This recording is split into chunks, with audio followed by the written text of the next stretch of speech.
Welcome to the Bottom Line Discussion Live. This is the Lord Chilo from the Great United Kingdom, and in Studio B is my dear friend and brother Jamal Kamara in Manchester. My brother, good evening and welcome to the Bottom Line Discussion for another fascinating discussion.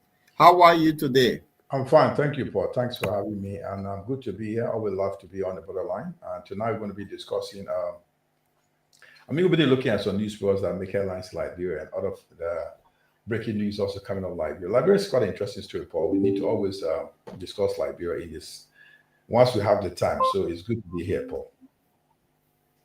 Great. So we're looking at newspaper today, and there are a lot of stories always in Liberia. So for those who follow us, are joining us, kindly share the show tonight. It will be a very interesting show to discuss, and we'll need your input as well. Take us through a commercial. The news. Take us through some musical break while we share the show. While our audience is taking up, take us through. When we come back, then we get into the rhythm. All right. We want you to share the show wherever you are joining us from. We say good afternoon, good morning. This is the Bottom Line Liberia live discussion. My name is Jamal Kamara from Manchester tonight with my guy Paul, the Lord Church in London. We're going to take you through tonight. Buckle up, and this is a music for Liberia, our own Liberian sister.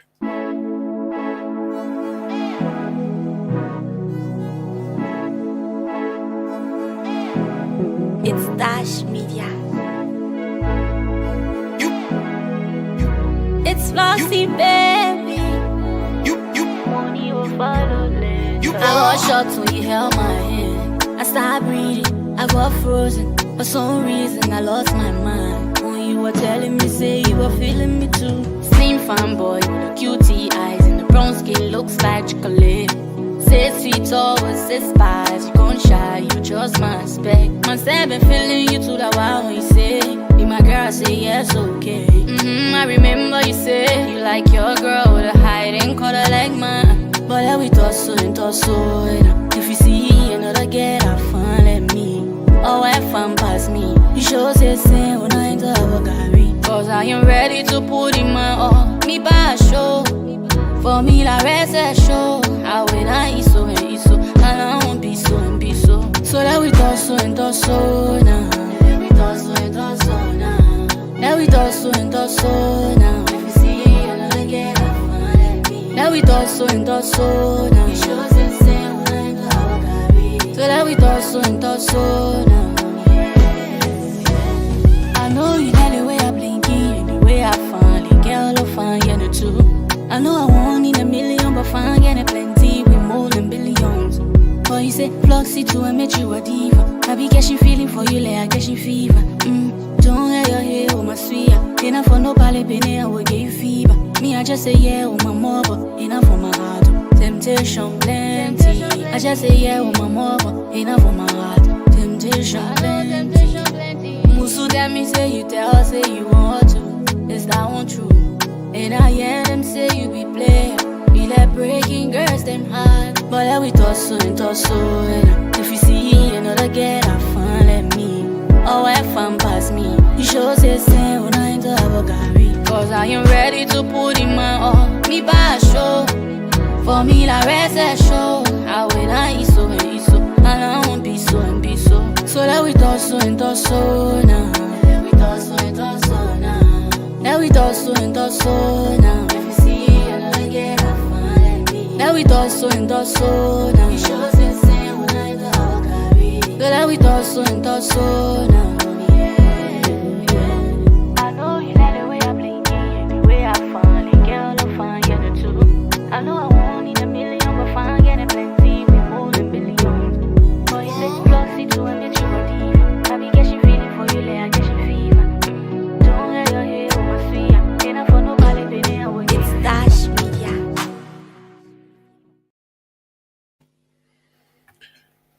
Yes, thank you very much. This is tonight. Tonight's Monday night. It's May 5 here in the UK. May 5. Time is, what time is it, Paul? 10 minutes past 8 o'clock in the UK. I'm in Manchester, the city of football, Paul. We got City and United in this city.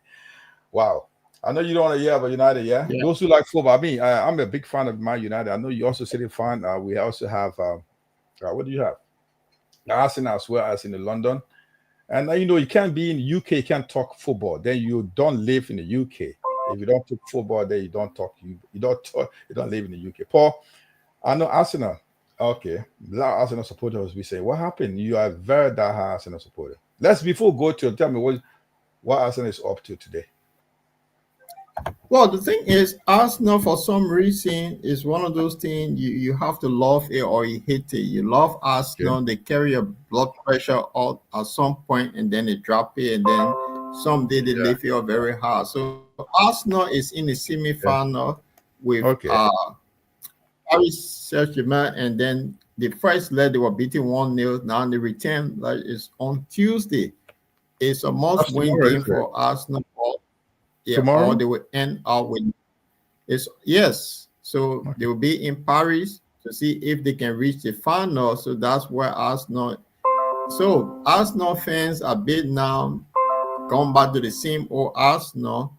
May Mhm. be hoping that they do something, but you cannot build your hope around Arsenal. Arsenal is one of those teams that unexpectedly when you give on, then they perform. But when you're looking forward to them doing something, that's when they let you down. So everyone out of fan now kind of say, okay, it's now we'll try again. It's one of those things that Liberia we'll try. So listen, don't That's how, disappoint. Don't say something that'll be disappointed, disheartening for the Arsenal fan. Tomorrow is a big day for Arsenal. You know, Arsenal one of the teams I know that they will do a lot, do like on the league here, on the Premier League here, they will go almost to the top. At some point, they just they call it nose dive. And we talk about a lot here in this place. Quite interesting. And also notice, Paul, Arsenal got too many supporters across Africa. Did you notice? I was in Liberia recently. Oh, Arsenal supporters, so great. That's like yeah. you got a lot of supporters across the The continent. support, the support base is great. It's great. Even look, I can tell you, whole country, Rwanda, Mhm. they are sponsor of Arsenal. That's their support Wow. base is so great.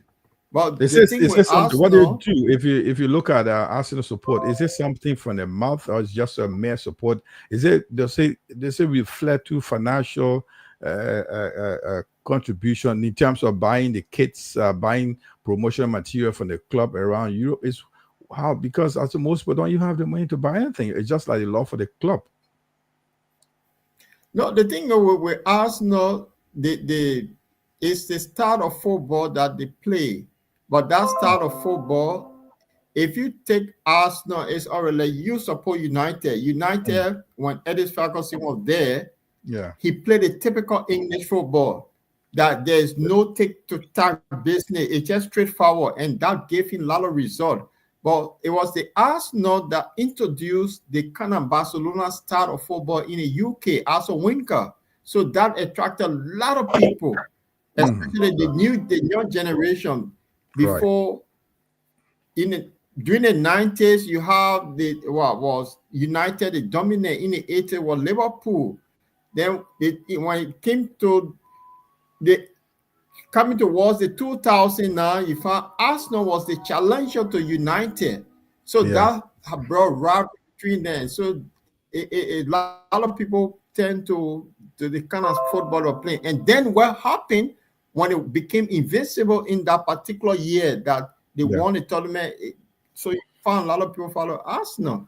And this is the thing, but with Arsenal, the day you say you're going to watch them, that will beat this team, then you get heartbreak. Like tomorrow, when people, I may wake up and say, "Oh, Arsenal won," or if I watch it, they'll go, "Oh, that's Arsenal so again." So so it you're not just, having your Jack yeah, Daniels before you like, okay, I'm gonna no, enjoy I'm not cross the having leg, sit on that. the coach If they go and to, watch. It's not a yeah, club if they that you go to can put your club, hope in. Like Barcelona, look, Barca players, supporter will sit and say, "This is our game." You know, I was in Liberia just to read, give you back. I was in Liberia. I think Barca were playing against one. Barca were playing against one club. I think they beat back. I just scored 2 goals on the first half. By the end of the game, Barca and even scored the third one and beat that game. I think it was game Real Madrid, one other club. But it was really good game. You don't do that with Arsenal. That's why this is what you're saying, is it? So you don't put all your hope on Arsenal. no, you can't do. because Oh yeah, the thing with Arsenal, that's they disheartening put out for their Arsenal. second team. Yeah. Yeah, then you found the less team that they're supposed to be will come and surprise them. And then So at okay, that point, the player will go to sleep. Yeah. Paul, you being a So yeah. supporter of So to Arsenal, our viewers, yeah. listen, I know For we'll those go. of you, Yeah, go on, go on, go go on, on. Paul. No, go on, Jima. Okay, I Yeah, know as if for before our you viewers made are a joining statement. us. So let them join us, let them share the show. We'll get to the meat of Yeah. the bone or the on the bone, but it's just quite interesting. Like I've said from the start, you can't stay in the UK. Paul Marcelo here live or work in the UK. Paul is in London. I'm in Manchester. You can't talk. You can't live here without talking about football. I'm sorry that probably my body without talk, but football is just part of our lives. So, just before we start the show, we're going to go deep into our story. Tonight, we're going to be reviewing the news stories that make headlines in Liberia and other major news like make international headlines as well. But tomorrow is Arsenal. Tomorrow, Arsenal is in the semi-final. You said, Paul, yeah? Semi-final with Yeah, PSG, Paris with Saint-Germain. PSG, Paris Yeah. Saint-Germain, the former club of George Manuel, and now Arsenal playing that tomorrow. So, Paul, what is your prediction? Let's tell me your prediction before we hit on. We'll go to the show for tonight. What's your prediction for tomorrow match? My prediction tomorrow could be like 2-1 Arsenal and will Well, end in a penalty kick. That would be my prediction. But okay. then before that, before the final, I predicted that it might be Arsenal and Barcelona final because Barca Okay. is playing on Wednesday too. So that's my All right. prediction. But So, when you final predict thing, every day on Arsenal, that's when they let you down. So that's why can't you yeah. change your allegiance to shift allegiance to a Man City or to United? So at least they can give you some hope. No, I got my Or, local team where or it's 15 Liverpool. minutes walk. Liverpool No, I equal got now my to local United. team. Mhm. So I got my local team, which Yeah. is closer to my house. It's Crystal Palace. So But that's at true, times I right? go to watch. Yeah, so that's the beauty of the game. I'm a Palace supporter. If you Well, live okay. in the area that everybody support a thing, you Yeah. cannot shy away become a supporter. Yeah. What is notorious of people in the UK, England specific, Paul? People in England, they don't support outside European teams a lot. When a few people support the European teams, they always like their clubs, the local clubs. And if it's not Leeds United, it's not City, it's not Chelsea, it's not Arsenal, it's not Southampton. If it's not those teams, I mean, they don't support. You hardly find English people. Most of them don't support outside like European teams like Barca, Arsenal. I mean, sorry, not Arsenal. Barca, other clubs like in Belgium, Holland, Ajax, Rotterdam, PSV, Rotterdam, other clubs around Eastern Europe. They don't do that. They only support their clubs and local clubs. It's very common in the UK. Did you notice that? Yes, the thing is, Jamal, you can be living in Southampton, Northampton, they have a team, and you don't support that team to go support another European team. They don't do that in Europe. Only in Africa because we don't promote our own sports, so we tend to support the European teams. But All in right. Europe, they don't do that. Yeah. So if you in Germany, you live in Hamburg, how many teams in Hamburg? If Hamburg is the only team you support that team, then you get Berlin 1960 something team. There's also rival with. So you can't leave your local team to go across to support. So you see, that's Yeah. why the Europeans are always dominant over we Africans because instead of if you from Ghana, instead of supporting Ashati Kotoko, you leave it to support Arsenal that in London. You don't live in London. And even if you live in London, you have to live in North London to be an Arsenal supporter.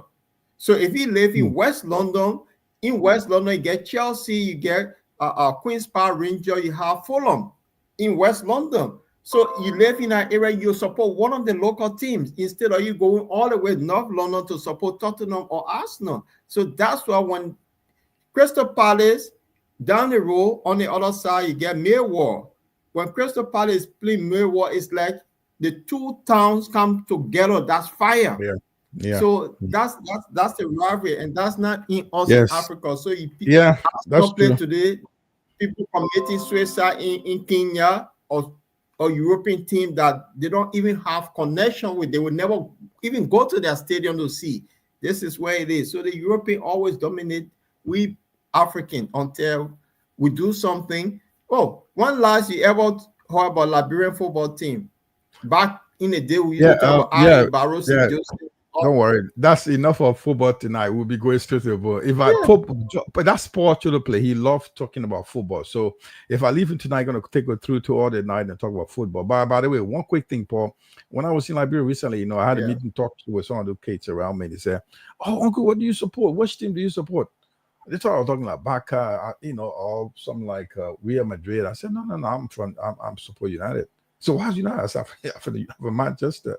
It was like shock. I said, I don't do anything but European countries. Although when I was in New Holland, I support the Ajax because I live in Amsterdam. When I moved to Eindhoven, I support the PSV Eindhoven.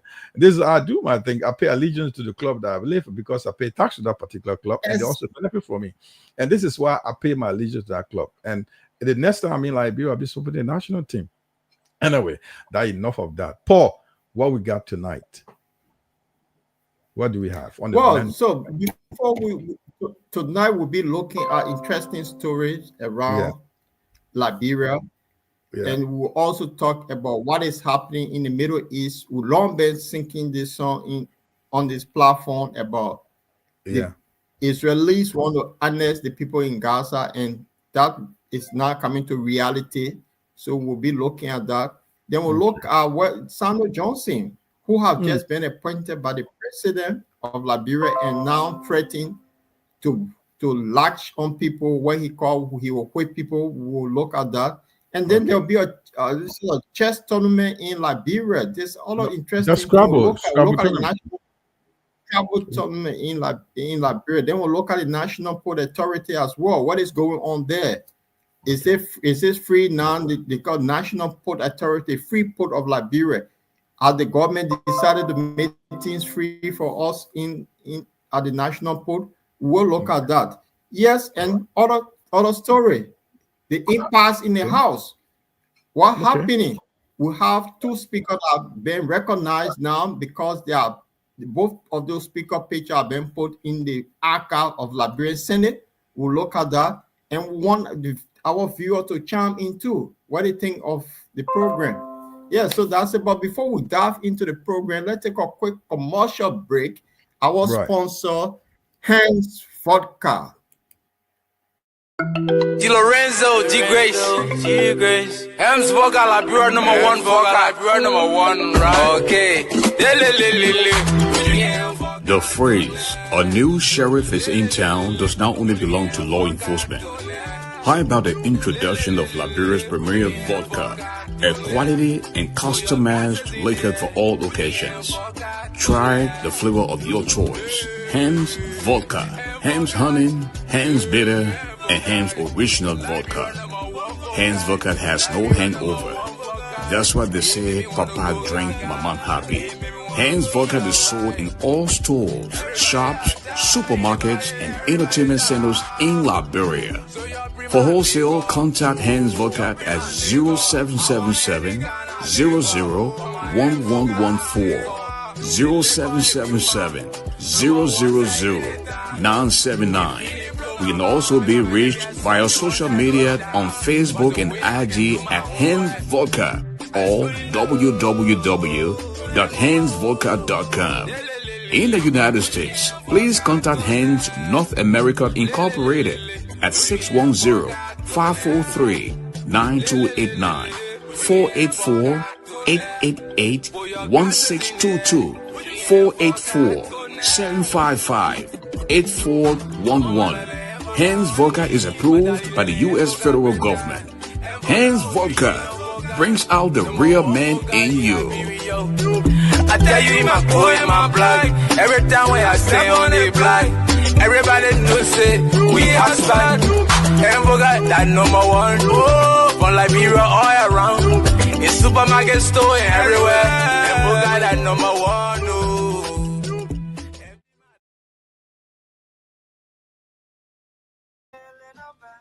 Hans Vodka is the official sponsor of the Borderline Liberia. Jamal, so that's Hans Vodka was sponsor.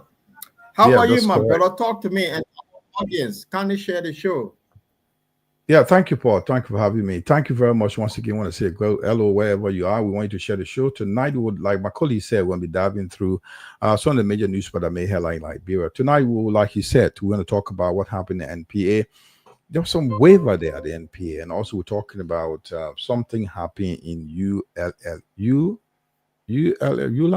Yeah, okay. ULA did something. ULA is trying to do something in Liberia. We're going to let you know what is that. We'll be looking at the government of Liberia has some plan for the small, medium enterprises. For 3 years program, we'll be telling you what we have. And another thing we'll be looking at as well will be the deputy minister for public works said there'll be no pothole in Liberia by December. Pothole in Monrovia, not Liberia. We'll be looking at that. Is that something we can look into? Yes, Paul, those are little things, and we'll be diving into a major story that making news for the past 7 months now in Liberia, the impasse in the House. What is the story? What are we holding up to right now? What is holding on? Paul, that's how we're going to look up tonight. So let's see what we got tonight. The first one, Paul, take me through which one we have first so we can tell you what is in detail. So people can, if you got time to comment, please, we expect you to comment and also share the show. Be part of this. This is the Born in Liberia, live from Europe, the diaspora. Paul, what we got? Okay. The first one is Sanu Dazo Johnson. Right. He has been appointed as the liaison between the executive mansion and the Capitol building. Right. That is the legislature. But you see, the single offenses in Liberia that raised a lot of people concerned. Sando Johnson was senator for a long period of time. Is it Sando Johnson or Sando Johnson, Paul? Sando Johnson? Dazo Johnson. Sando Dazo Johnson. Okay. The former superintendent, not superintendent, but senator of Bombing County. Sando Johnson was appointed lately by President Joseph Yuma Barker. But then Sando Dazo, he went on a radio program and he said something profound and which Liberians should take this very serious. And I'll just put a little video up first, and then we can have a chat on this. Or any gallery I attend, you can be whosoever in the country. If you stay in insult Baka, I will go beyond. I will not insult you, but I will insult all the people that support you. I'm telling you, some support we need to discipline some people. We need to let them down, get them 25 on their damn bike. So they can have the respect. This is former Senator Sanu Dazo Johnson speaking. Yes. Yes, Paul.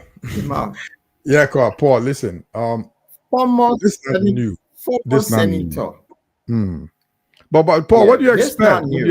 What do you expect? What do you expect the old man to say? The old man been out of job for how long? He's been out of job for how long? The old man was just appointed. Look at Jamal. He was just appointed. Let me say something. He has been out of job for how long? When he was in job, when Ellie was in power, I think he only had the first term, he lost the second term. The woman has been struggling. No. This guy been sending from Charles to the time. He been around. Yeah, he's been around, but we talk about proper government came into power. That's what we're talking about. The proper now. We're not talking about rebel arrangement. What is about John? Those things. No. You remember Taylor was elected, not rebel arrangement. Oh yes, please. So we know, Paul. Look. If you want to talk about real Liberia, take it from when Ellen came to power. This is what we call proper Liberia. Under Taylor, there was a war. Taylor would tell you the whole life was he did not. He inherited a lot of situations where you can deal with. If he was elected, let's agree election. I'm not arguing, questioning the election, Taylor election. I'm talking about that was not Liberia. That was a push. Everybody was in Monrovia. That's not Liberia, Paul. Now it's Liberia. From early time up to present, that's Liberia. So let's look at time the woman came to got the job as a senator. And now, did he serve under George Weah? No. Did he serve under George Weah? No. Did he serve under Ellen? He was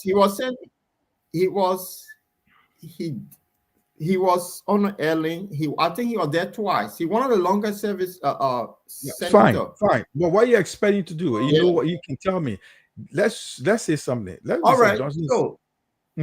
But I'm trying to say the old man, anybody. Let me tell you, forget about age. You were on a job. You were on a job for just 6 years when George Weah took over. That's when his seat left, right? who took a seat was Eddie Snow. So it was just 6 years ago he was on a job. Okay. Now, these were the people that were getting brown envelope in the Senate. These are the people that passed a law that when they leave the parliament, they will still get their fat salary. So he have money. But wait a minute, this Samuel Johnson, he another person too that used to be very abusive. This very Samuel Johnson teamed up with some guy called Prophet Key to go after people to support Joseph Boyka to get into power. So why now that this abusing president becoming problem for him when they all were supporting Prophet Key that were going after the other political leaders? Where was Samuel Johnson? This is the point. So because now you get a fat job, you're going to give somebody 25 on the street. I thought when Prophet Key was taking the code, it was this government that told us that causing man cause in Liberia is freedom of speech. That's why Prophet Key was let go when he was arrested. So why Samuel Johnson now is getting to him? That's my point, Jamal. You talk to me. Sando Johnson, Sando Johnson, Dazo Johnson is not going to do anything in Liberia that nobody has done before. The old man is calling for corporal punishment, who should be the coordinator, legislative coordinator between the executive and the legislature. And now he's saying, look, he's just happy. He's really excited to get a new job. The first and foremost, you know that the most permanent Liberian that is insulting every leader right now is Honorable Kolba, Keyeke Kolba. The first and foremost, let him tell us on that radio program that I'll go after Kolba. I'll start insulting Yeke my power right now. If he has done that on that radio show, then he mean business. I just told you why. You know, he just got a job. You out of job for long. Liberian government, Paul, one thing I notice about people, we are not innovative. When we lose job for 1 year, we are totally broke. We are totally broke. No, we are broke. We don't have anything anymore. And these guys have been around. You're talking about entitlement. You know how much you take when you work in the Senate? When you leave job? It's not about $1,000 US. It's not. You know how long can you survive that on that when you worked? No, but Jamal, no. These guys pass their own pension law. Yeah, but that pension law, they're not benefiting anything. It's not even reaching them to them. So they do because I tell you this, all of them, they pass their own law. You can ask anyone. They pass forget about what he gets every now. month. So, let you agree. Forget it. Let's forget that. Let's forget that he's getting 1,500 every month, 1,500 US every month as his entitlement as a former lawmaker. Granted, but the fact of the matter is, if you really serious about what he meant to say, I think the first practical example, let you insult Yeke Kolba, Honorable Yeke Kolba. They will mean that you mean business. You can't sit on the radio and so don't waste my time on talking about this guy. He's excited about a new job. He's very excited about a new job. The woman is excited as a new job, being appointed as a coordinator, legislative coordinator, executive coordinator between the legislature and the executive liaison officer. The woman just created that to give his in-law a job because his wife comes from Bomi County. I think Bomi or Bapolo, somewhere around. Bapolo, right? His wife is Bapolo Bomi, Bomi County. So he has to, the woman has to appease his in-law. So we understand that. Mr. Johnson, who was former, you better begging the woman, give me something. The woman created something for him. You bought something in your pocket, so the woman was not that poor. My brother, when you one time an official in Liberia, you lose that job. My brother, you lose respect, you lose everything. Even your hustle will lose. So the woman is bragging on a radio talk show. I don't think those guys, if I ask you, if I want those journalists down there, I say, oh man, the first thing, can you, in the public manner, can you insult people like Buck? Can you do it to all the many? Can you insult Yeke right now if you meant business? And as executive liaison officer, will you be calling for corporal punishment? Someone will insult the president, you lay again 25. That's the first thing. You already breached his own law. So the problem is, you even call for a resignation. You should ask him to step down. That's the first and foremost. The president Buck has not asked anybody to fight for me to insult anybody on my behalf. Then you want to come boast. So Paul, don't waste my time. People like Sando Dazo Johnson, he's trying to survive. So let him live his life. And let's go back to what's the guy name? One of the key Solomon George. Solomon George. Yes, thank you. What did he now say about George Weah? If you had the video, somebody who must have the video, you can quote me. Solomon George, very well known for speaking for George Weah. Put a life on the line and saw attack anybody that attacked George Weah. Look at it today. He won those one today. What did he call George Weah? There's a video run about George Weah. They didn't want to see him. President George Weah, he didn't want to see him. Yeah. So people like that George Weah, that's why I say it's not new to us in Liberia. Guys, with the life we live, dependency syndrome, Paul. The day we out of job, we are broke. You don't behave like I don't want to sound so bad to a taxi driver. With the day no job, no car not running, they don't have the money, no money in the pocket. You need to save for rainy days. Our legislature, our officials, they are not innovative. They make that money, they build that house, they send a girlfriend abroad, they build house story for their girlfriends. Their house is in trouble. When they leave that house, that poor woman that been helping them, most of them would not look at their wives. And no young girl they're looking after, they will not even look at them again. I'm not saying that was something just doing though. I want most of them when they leave job, they can be struggling to survive. And it's bad for that country. We need to be innovative. We need to know how to save money for rainy days. Those appointed job that they will lose them, so you're about to survive for the next 2 or 3 years. But go see that most of the people in Liberia, the past government officials, ex government officials, struggling to survive. So Senator Johnson is not a surprise to me. So we've seen people like this, the likes of Solomon George, the like of others have been. What they didn't say about past president, and now where are they today? You know about Prophet Key. Tell me what he did, what he's been doing. And they're on the same team. Well known for what he's doing. Nobody's taking on him. You can't try him. You try Prophet Key right now, you put it outside. So you don't try him. So Paul, keep on. What's a weird story? Let me hear you. But Senator Johnson should not waste my time, please. Then go do something. So you bring all the other newspaper clips. Let's look at what you got? You're saying something about the port NPA. What did NPA do? The National Port Authority, yes. Yeah, Paul, quickly, the National Port Authority, the news from the Daily Observer newspaper. Can you put it up, Paul? The NPA, the National Port Authority orders waiver for storage fees. There you go. So this story came up on the 2nd of May from the Daily Observer newspaper. Following trucking disruptions at the free port of Monrovia. This is good news for those who have storage, things at the port of Monrovia, National Port Authority, NPA will call a free port. Still things being kept in the storage, and they have no way, and the storage keep accumulating. The storage fees they keep accumulating, and the problem has been there have been no way to get trucks to get these things out. So the owners of these things that are stored in the other port, they are struggling to get trucks to get the things out. So it was just accumulating, Paul. And that's a good news for those who got the stuff at the port. So what the port did, they came with a decision. The National Port Authority just recently honored the deputy director for operation. They call him managing director of operation. What's the name again? He's what's the name, Paul? I'm trying to get Emmanuel Horton. Emmanuel Horton, deputy managing director for operation, acting managing director.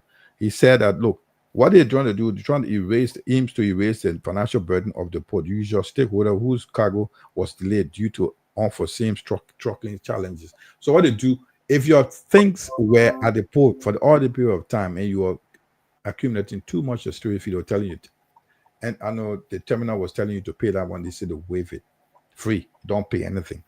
So this is the news they gave us. So we bring the news for most of our people abroad here that sending things out there, and it's been kept in our storage for a long time. They couldn't get out of the port.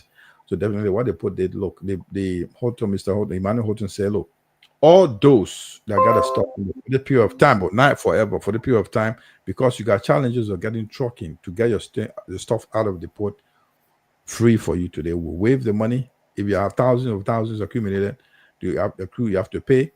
It's free. Paul, that's a good news for those who got stuff in the port.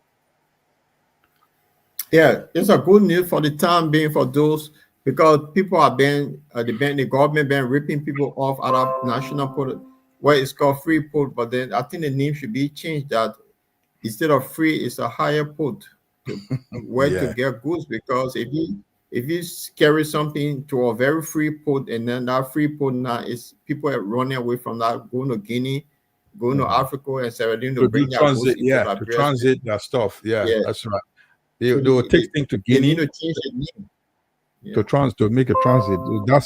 That's not a free port. That's the highest port. So that's what happened to most of our people, because people like here in Europe will be taking their cars to Liberia because of the port charges too, very very exorbitant. What they do a transition. They transit to Guinea, drive it to the port, and get it to the country. That's the easy way, and it's cheaper for them. That's what they do. So the port management need to look into how those are people in the diaspora can able to get something across.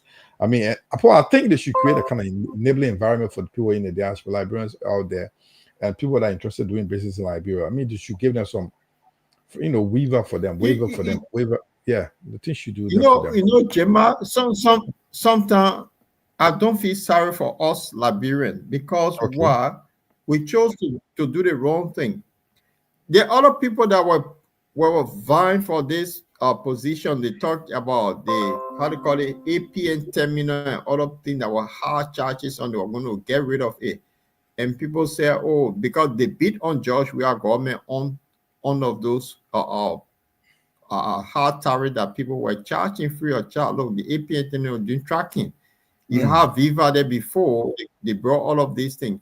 But then the easier way out, remember, I think it was Alexander Coleman who said to solve the port problem should be like, if 1,000 container comes a day at the port, you charge each container, for the example, $1,000. So at the end of the day, if there are 10 trucks or 100 container, for example, if it's 2,000, 1,000, you know exactly how much you're generating. That make it easier for people to bring things in. But they use the port as the means of ripping Liberia off. So it's something that's why many Liberians try to avoid the area, because you have the shipping fee from here to send your thing. Then when you get there, you got to pay tracking fee and all that. You yourself can track your own goods, but group of people just collecting unnecessary money, say they're tracking your thing. How that possible? You see? So all of these things that they pull that went through. So at times you want to say, well, the very people, if you talk for them too, they are the people that will come after you. So sometimes it's bittersweet in this situation. We all bear the pain of whoever, but I think we should have scrapped all of those things that came in the APA terminal, all of those groups that were just getting free money. Get rid of them and then let the thing be free. Go through custom. And then the Liberian government generate that revenue. But you bring company from Sierra Leone that brought APN terminal just to eat free money. That's it. That's what it is. So, Paul, it's quite interesting for us, It is interesting. It is interesting for us to discuss this thing, because we live abroad. We Liberia in the diaspora, probably many people may not be involved in sending things out there. But if you look at it, at least let's say like 30% of Liberian will be sending things like container cars back home. And we are still developing to build factories, manufacturing companies to cope up with these challenges are living, in the country. But the government need to create a situation, enabling environment where Liberians out here that have the means to send something out, to give them some incentive. So they encourage them to send something. But the frustration about it, and people take things to the port. The port fees alone kill these people. The storage fees alone, when they get there, they charge the fees they did this year and that. All this, the thing is very, very bad. I know many people. I know those who listen to me right now. Many people have left their stuff at the port. You know what? Let it go. I don't want it anymore, because they can't afford. When they get home, their car they want to drive home. You send your car home. If it meet all these, it meet all the conditions. I want to get home with a car, get the car to the port. I want to take it when I'm there to drive around. When I come here and sell it cheaper for somebody to get it. But that car, if I pay for that car here like 1,500 or 2,000, 3,000 pounds, the money I may pay almost half of what I pay for it here. So even if I have to resell it, I have to raise the price, so I can't even get it out of the port. So I think there's a way. I know the port still need to make money for us, but they got a way to give some consideration to the citizens outside and other people that are not Liberians but are interested in investing in Liberia. The port, the very ports of entry, the airport, the free port, all the border entry port should be a way that they attract people to go home. I mean, that's very important for us. We shouldn't look down on this. Very, very important. It may not be involved in sending cars, it may not be involved in anything, but if you look at it, it helps Liberians to take something back and because those people are there. Not everybody can afford to buy new cars. I know we got coming, then the government will come up with these hard tariff on these things because companies have to protect other local companies. Fine, but then create another avenue. Those are here also should also send something home, and they can also support their country, the economic development of their country, Paul. So, but in a way, the government could also be losing money here because people try to avoid that particular port.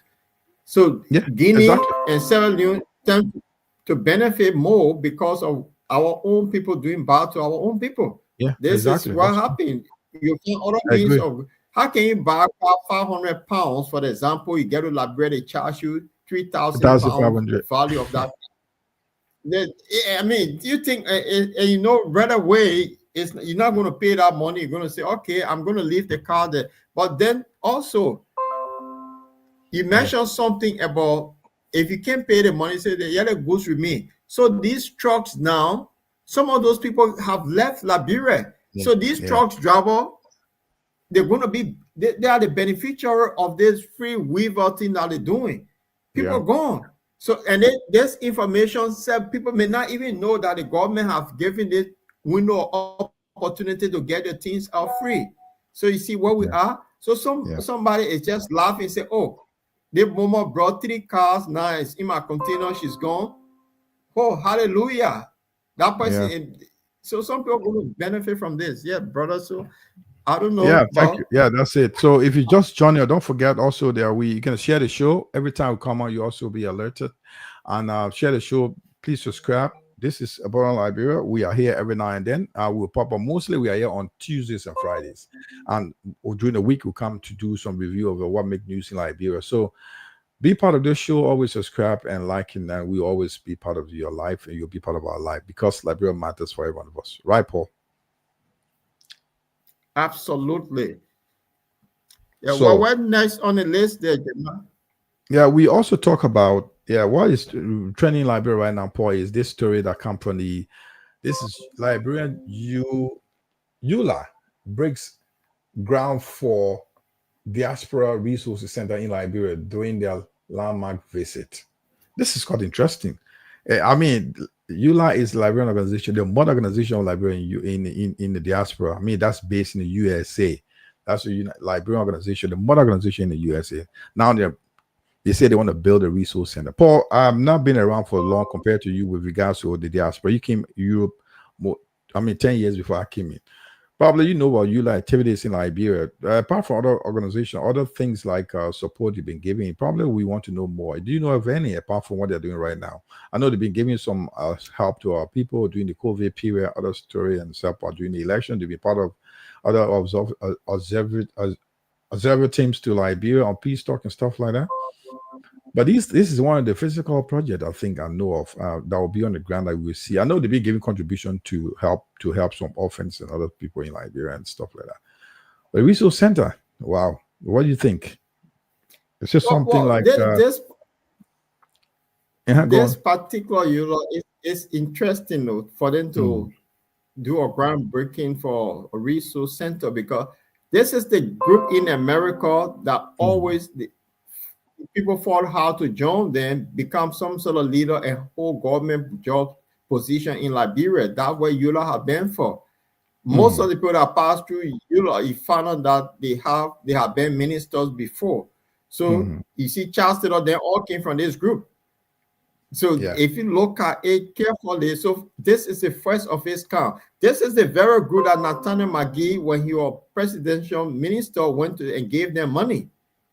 So if these guys are breaking ground, are they getting a funding from America or is the government are backing them to do this? We have to ask question because you have not been. We may want to be having I'm got a little bit of story. This story came from we're getting a story from the just to give credit to the front page Africa. This is what the story. Paul, this is what it said.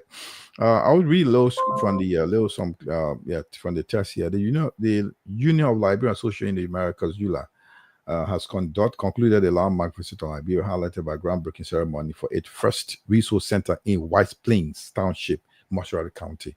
First of its kind. EULA should be over 50 years old, right? First of its kind. Resource center. Yeah. Oh my goodness. And Yeah. I don't know what. So what's happening to Eula for all along? What they've been doing? So you said led by President Well, Mohamed Keita, Vice President Emmanuel Nangbe, and Secretary General Bobby Bople. For the 7-member Eula, when they went to Liberia for the same delegation, look at the picture on the screen right now. They were in Liberia and they visited from April 25th to 27th. They were there for 2 days. And the visit marked the major milestones in Eula's more than 50-year history of representing Liberians in the diaspora, supporting national development effort. After 50 years, Eula is building what is that? I know some organizations are even building school that cost about $80,000. I know an organization in Europe right now, they are doing something like that, Liberian organizations. And these are being like resource center. I don't know, but Paul, let me hold you. I don't know what the detail of the uses are going to be like. Could be one of the biggest of its kind in West Africa, because US is a big thing. So you are extended. Appreciate the President Joseph Barker for receiving the delegation and reaffirming the importance of diaspora contribution to Liberia growth. I just want to see how much it's going to cost and where they're going to be. Like, okay, guest speaker Dr. Thomas Tue led local government officials, community chiefs, and the Liberian media were also recognized for their roles. There's nothing telling me how much it's going to cost them. Event during the visit included meet and greet. This is what fundraising. Okay, it's going to be like more than 150 residents coming. But I can't say anything here. Probably we may one of these days have one of the Eula representatives tell us the details of what they have on their plans will be for that resource center like being White Plains in Montserrat County. I want to pick from the newspaper is from the front page Africa. Liberia is like, after 50 years, what you have been doing, waiting to put a resource center in Liberia. And there's no details about how much it's going to accommodate, how much the budget will be like. They just talk about they're going to be the groundbreaking. The newspaper is not telling you more details. It's a bill be bulky. I can't get more straight out of it. Just then they did a groundbreaking ceremony, and the people attended. They had a meet and greet, and they want to do fundraising. So they must have a project plan. They must have a proposal. So we want to know more about it. Probably we invite one of the ULM representatives to come here and tell us more about this. Paul, what do you think? No, the thing with I think this is a scan program to mind from the way their operation look like. And I mean, I've been seeing them. My gig gave them money the last time, and I think Jeremiah Kuhn was just in America recently. He also get the UDA organization money. So sure something about this guy. This guy's going to Liberia. My man, this guy gone to Liberia. These are all greedy hunters that are looking for government job and to sweeten the government. See, they coming with a resource center, and definitely the government going to give them that money to build the center. That's it. Because 50 years, there's a young boy in Canada that built a library by using his connection from Canada, and he's single-handedly built. What's this young man name? You might know him from Canada. He was one-time president of the Liberian Canadian Association. No, I don't know much of it. And I will call his name. Now, this man, through him, he was able to build a state-of-the-art library in Pinsville. Wow. You see? Yes. Solar system, everything, 45, all good. But this organization has been around for 50 years. All I know about this particular organization, if you become president, after you leave, you become minister in Liberia. That's what they've been there for. They have not done any good. So yeah, let's get it. Whatever that. You know what we need to do, Paul? We don't know the details. Let's leave it like that and find time to get one of the EULA members to come here. And I think we have some people. That's what will make them angry to say we're giving misinformation. We'll bring them on. But I know they are all greedy hunters from EULA. So that's correct. If you are listening to us right now, we can get Emmanuel Weti on the program. He been with them before. He been on the platform. He was one-time president. Maybe he may give us more detail of their right. That's correct. And by the way, by way of information, he was awarded Lifetime Achievement Award the last time by a group in the US there.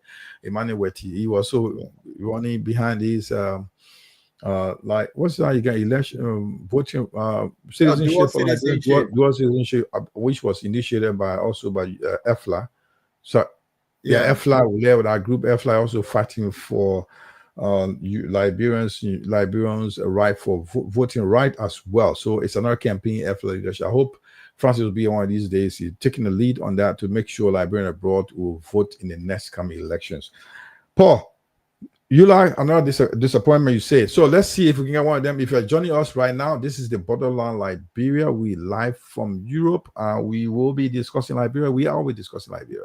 So tonight we're looking at the newspaper that made headlines in Liberia. As you look at it right now on the screen, this is EULA breaks ground in Liberia for a resource center, diaspora organization, after 50 years.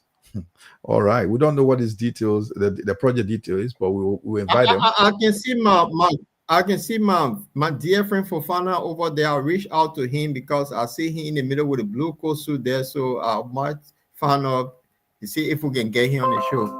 Yeah, somebody is saying that the brother is Leo Napolo Johnson. I don't know what he talked. Anyway, that's him. That's the boy that built the library. That's him. Yes. Oh yeah, okay. So thank you very much. Pataki is one of the resource person right here. He always feed us. He's in the background. We'll give away information. Pataki is Zianata. I like that name. It almost sounds like name from Eastern Africa. It doesn't sound like Liberia, but it's a typical Liberian name. But it sounds like, how do you pronounce that? Pataki. Pataki is Zianata. Thank you very much for that information. He said the guy who built a state-of-the-art library from Canada is called, what is his name again? He said is Leo Johnson. Leo Johnson. That's him. Leo Johnson. Thank you very much. So, Paul, we stay looking at the papers tonight again. What is in the news from Liberia, gentlemen? We have here, Paul. We have in the news tonight also. This is something, Paul. This is very strange. When I saw that, it caught my eyes. It said Liberia to host the 2026 African Scrabble competition. I never heard of it before. It caught my news. This from the front page African newspaper. I mean, it looked funny. I'm talking about a major something. Scrabble, man. Come on, Paul. What is this, man? Come on, Paul. You tell me. Why Scrabble, man? Come on. We went for a bigger competition. You tell me Scrabble. Why Scrabble right now? Look at we proud to we want to go for, we're not going for African. We should be winning African Cup of Nations when we have President George Weah, president of the country, the man who had the world record, the African legend, man, football legend. We didn't go for them going for a Scrabble competition. We want to host Scrabble. What the hell is this? I mean, I'm not discrediting the boys that did it. They did a good job, but I think we should be winning because of the age of our country. We should be winning a lot of. We should participate in more of the most biggest competition in Africa. 178 will be this year. 178 years old. So we still taking part in those little ones that are not even happening. We're not major leagues. We're not in there. But what's going on here, man? But what's going on? Jamal, we have to get a young man credit here. I'm not giving that credit. Don't get me wrong. I appreciate them, but I'm just saying that we should be doing more than this. That's what I'm saying. Scrabble competition will be hosting in 2026. Then we're talking about next time we'll be doing something. Badminton, which one will be doing next time after this one? I said on the program one time we're talking about the national team, Lone Star, the major sport in the country. And I said, instead of all supporting the men, let's support the women's sports. Maybe they'll do better.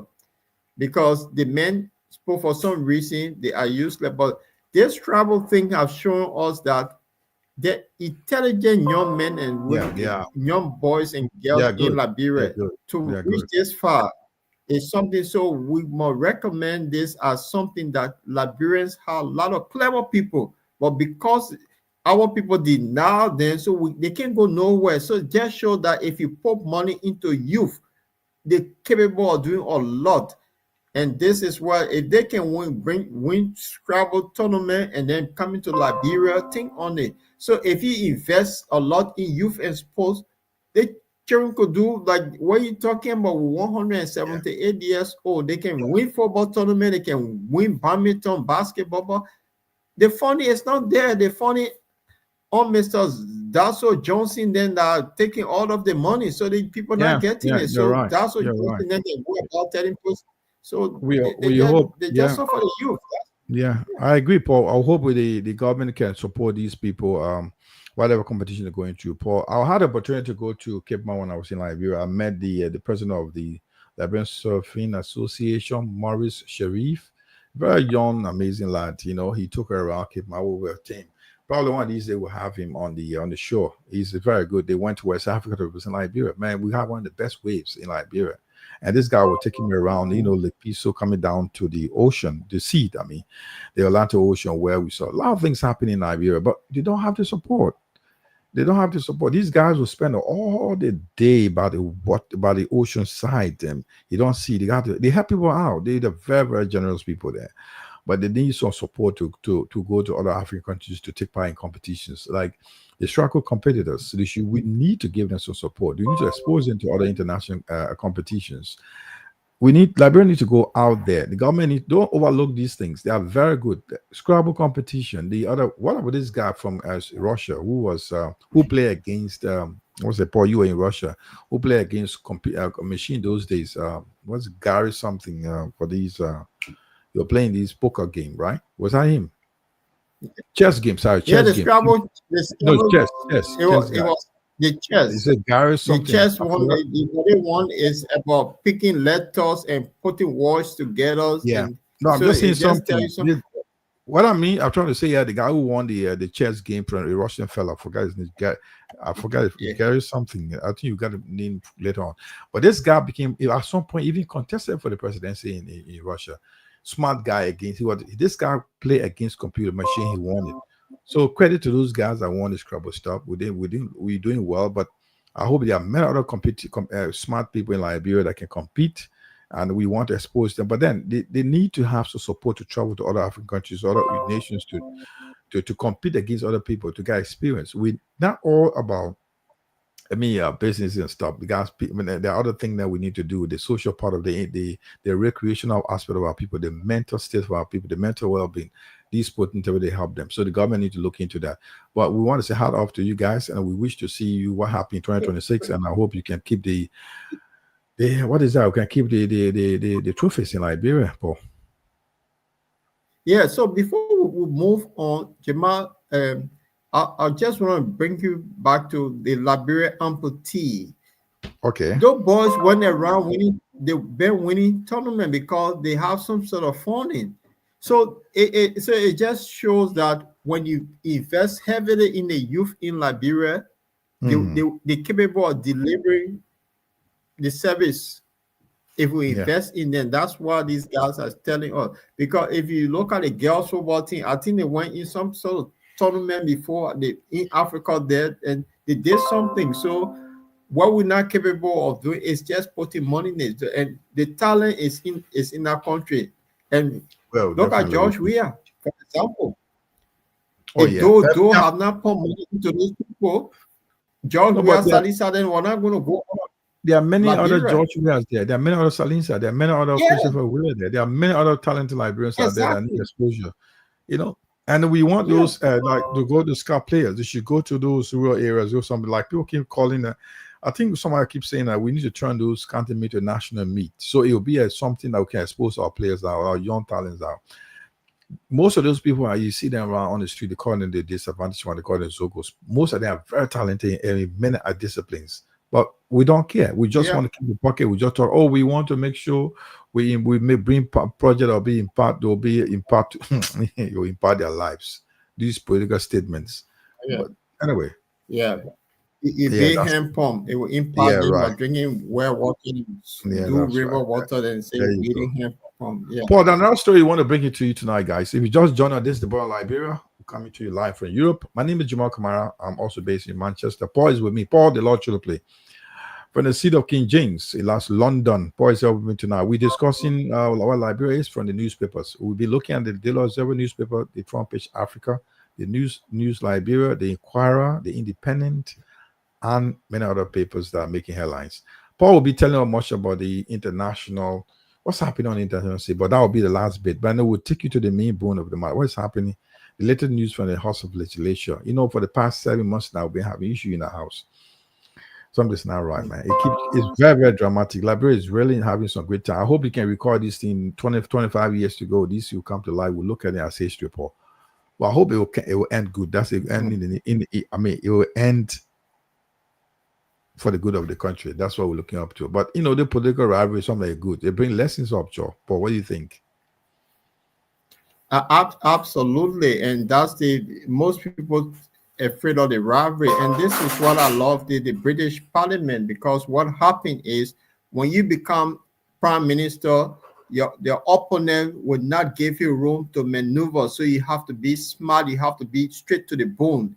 If you make any mistake, they pound on the mistake that you made. But in Liberia, the people do not like for people to go after them when they make mistakes. So that is what if you have somebody on your tools, it means you deliver. If you can't deliver, then hallelujah, bye bye, get out. Because look, there was a woman here who took over from Boris Johnson.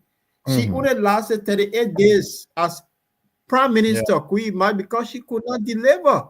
This is the fact. So if you can deliver, you get out. But in Liberia, they will say, oh, the person, let's get a person chance. I never heard that before in any other country. Only in Liberia, let's get a person chance.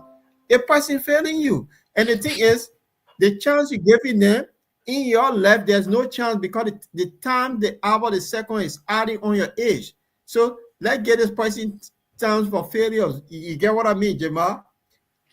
Let's get this person time. But not in anyone's favor. Yes. So let's move on to the next thing. Yeah, now just to remind, by the way, information, if you just join us, you can log on to our radio. We have our radio is also live. We're live on our radio, the Borderline Liberia Radio 24/7. You can also go on the internet and log on. We live there as well. This is our radio is always there 24/7. Play news, Liberian news, as well as what happened in music, whatever you get, everything's on our radio. That's the same thing. You'll see our logo there. The Borderline Liberia Radio is 24/7. Please join us and always be part of our show. Paul, we also, to take you to another news spot tonight, will be this one. Paul, this is something we always make statement. This is something fun. The government promises pothole-free Monrovia by December this year. Is that another 100 days promise again, Paul? Hallelujah. Hallelujah. Hallelujah. Let me launch. Welcome. Talk to me. Man, this came from the Inquirer newspaper. It was what date is it? 1st of May 2025. I mean, is this now another 100-day promise we had from the president? This is from the what's this from one of the deputy minister of public work, telling about December this year, Liberia, Monrovia. I don't know, probably it was Akim. I'm a village boy. I don't know much of Monrovia. Probably gave me boundary Monrovia for me, where Monrovia is, because if you say Monrovia, I don't know what I will always say Brewerville, Cinco, something that all part of Monrovia. Probably where's Monrovia? The guy said there'll be no pothole in Monrovia by December. And these guys could be they could be smart, because I remember when Joseph Numa Baka said that there'll be no car stock in Monrovia for the first 90 days. People thought he was joking, but that 90 days dry season, there definitely will be no rain, there will be no car stock. Monrovia, I can describe this. Where's Monrovia? Perhaps some village boy like us will know where's Monrovia, so we'll know where's Monrovia. And the people who know, by the end of December, I can give you a diagram of Monrovia. Monrovia, actually, from Duca Palace, those who know Duca Palace, up the hill there, coming down, if you go all the way by the Atlantic Ocean, you come to the Barisa and get to Monrovia City Hall, part behind City Hall, Jalatan, go back all the way, going towards Gabriel Tucker Bridge, Pasa, West Point, that is Monrovia. The other places were also Monrovia in the old days. So you see from Old Road, so if you cross from City Hall, going all the way Cinco, those were suburban area in the old days. The Old Road and other places, Peaceway, that was complete bush. It was not Monrovia. So the Monrovia we're talking about is just a small surrounding. So when they say there'll be no pothole in Monrovia, these guys could be right.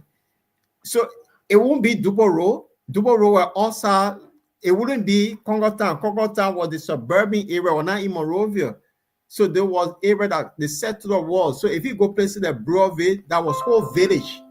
It's today they will consider Monrovia, but it's not Monrovia. So if you know the free port to St. Paul River, if they cannot get a road fixed, how on earth is that part of Monrovia? How on earth will you tell me there'll be no potholes? So these guys being clever again.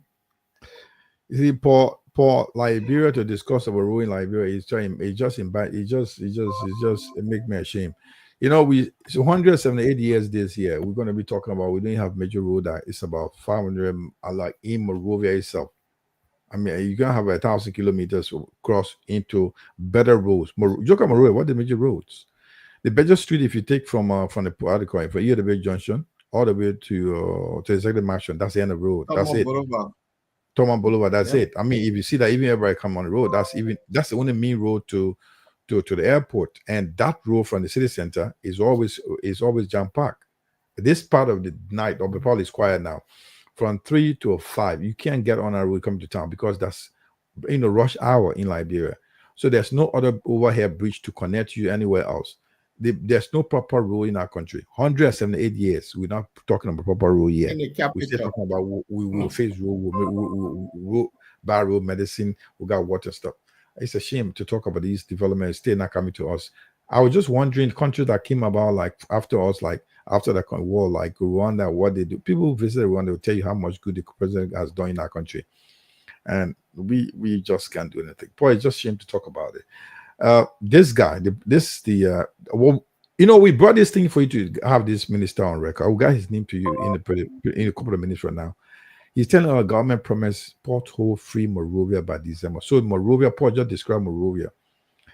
So let's consider Monrovia and our cover of Brewerville, Looking Town. The Looking Town is not part of Monrovia. It's not Monrovia. So where's Monrovia? From Ducal Party to City Hall. From Ducal's Party come to City Hall. End of City Hall, that Monrovia. If you outside that perimeter, say me, you're not in Monrovia, you outside. So that was Monrovia there. So if you come from Ducal, come to Monrovia City Hall. So from Ducal, from City Hall for MCC office now, that's the Libya building backwards Cinco all the way. Where is that? Is that Cinco? That's Cinco. That was the first street. That's Monrovia. Yeah. So I gave you the diagram. So if you draw the diagram, go behind from Ducal Party, you pass all the way back where they have the American embassy, come down Sony when you go all the way PHP to the Barry, you go to the Executive Mansion. The moment you get to City Hall, you pass back, go through Jalata and go back up. That's Monrovia. That definition has changed. Lately, the MCC had a Monrovia Day. It's been covered everything now. Monrovia history was there. It's been covered everything. No, the reason. Go on. No, because if you reach certain boundary, then you have even Congo Town. Congo Town, part of it is part of Pinsville, right? And Pinsville have its own city mayor. Yeah, that's right. So Monrovia is actually small. So if you cross Broadview, people coming from that end, they have their own boundary. So if these guys see Monrovia, you got to be careful of that diagram of Monrovia. I think Broadview had their own city mayor, I think. Exactly. You gotta watch carefully what these guys are seeing. So let's make the people there'll be no pothole. They're not talking about Ghanansville. Some part of Ghanansville, that's how they call it, Somalia Drive is part of Pinsville. So if you look at the boundary, you got how they call where other places that hit coming towards that end in their own area. It's not part of Monrovia. So Johnsonville is on the other side. It's a capital. So if they want to talk about Montserrado County, there'll be no pothole in Montserrado County. Then now we're talking. But if you say Monrovia, you get a small portion. So they be smart here.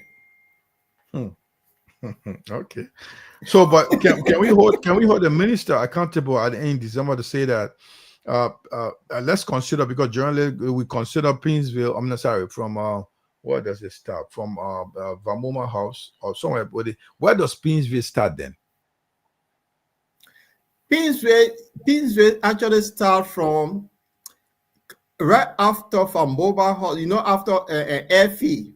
Yeah. Where they get a spring feed. Yeah. But where we are building Invisible Park, right? Yeah. From that, that's fish market. From there. That's fish market. That's fish market. Mm-hmm. Yeah, from that end, Congo Town starts from there. So it's going that way. So in reality, because if you heard about back in the day, if you heard the thing about the Pink Avenue, where they had it laid out from that's from Yeah, it was from 9th Street all the way to 21st Street. Very laid out. So those are the places that the rich people could live back in the days. Then the poor people Mm. go closer to Do River. But today now everywhere is just being expanded. So yeah. But these guys know the diagram. And when they say Monrovia, especially between Benson and Getty Street. There's Mhm. some pothole over there for many years. They get a sewer system that they can't close. So if they close that one, then I think that's the thing they are working on to say, oh, we'll not have these things in the capital. That makes sense. So if they're talking about no potholes, There's 100 days from there's now a to one December. notable one. There's a one notable one in Liberia. You know where this was a Kerry, Geller Street, and Benny Street meet. You know those That's, three streets where yeah, they meet. that's all. That area is always leaking. It's a sewage is always leaking, Yes, and it's always not a yes. very smelly And one. Right, not good at all. there is a reason why. You see, What? there was one woman who used to be a city mayor of Monrovia called Ophelia Hoff. Mhm. When she was city mayor, she built one big building over the sewer system there. So for some reason, the water cannot go. So that little thing you see over there is been struggling. So every time it rain heavily, if they try to block it, it pops up. So if these guys are seeing from now to December, remember we have not the rainy season just about to start. So with that whole big cover before because right after the rainy season, we're talking about the dry season coming October. So wait to see. Maybe that's the dry season they're talking about. But Yeah, what next, brother? why no government can pick out these little those potholes, those leakages in Monrovia, those sewages being blocked. From there to another road on I think on Ronald Street. Is that Ronald? No, Mecklin Street.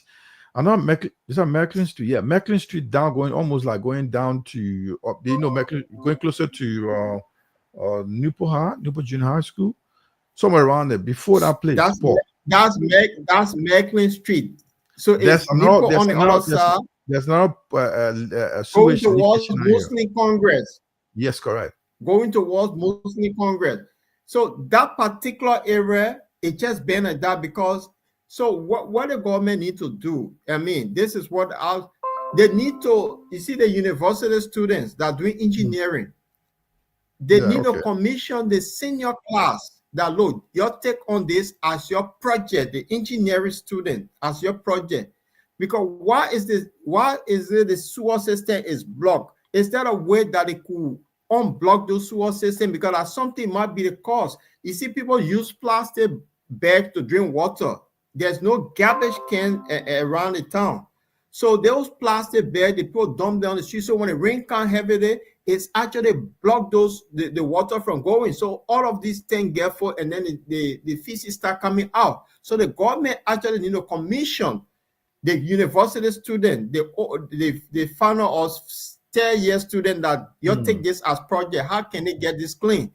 Those are all means of helping. If the greedy hunters start taking all of the money, pay those students for as vacation jobs, get it done. That's how I see it, and that's I the think reason why we're not going.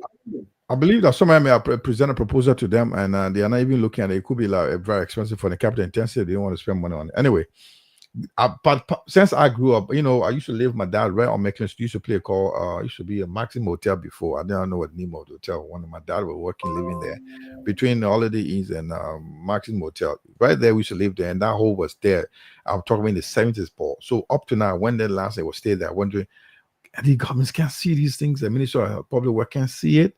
The people are talking about hygiene, sanitation, so they don't see these things. There's a feces coming out every day. There's a one in that place. That's just complete sanitation, man. I don't know what's going on in that country. We don't see those things. And we drive through there. That's the heart of the city.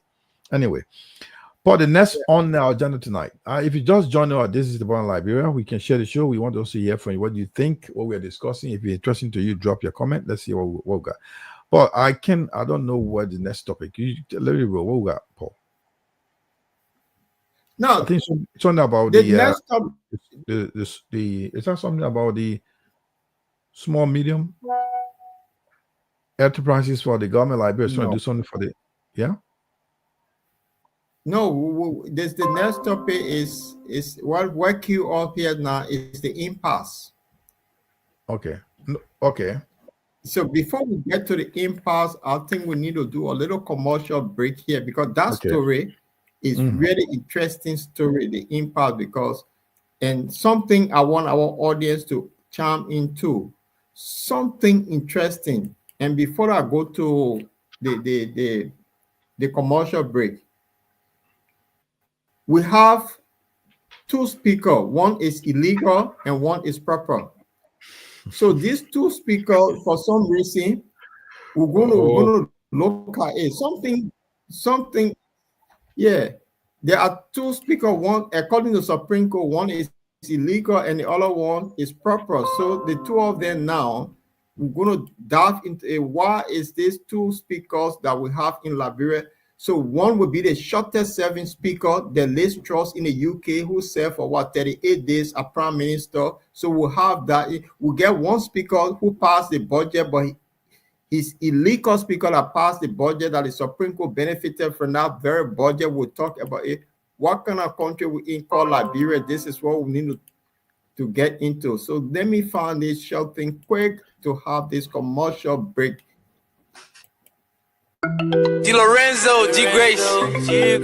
Hems vocal, Liberia number one vocal, Liberia number one, right? Okay.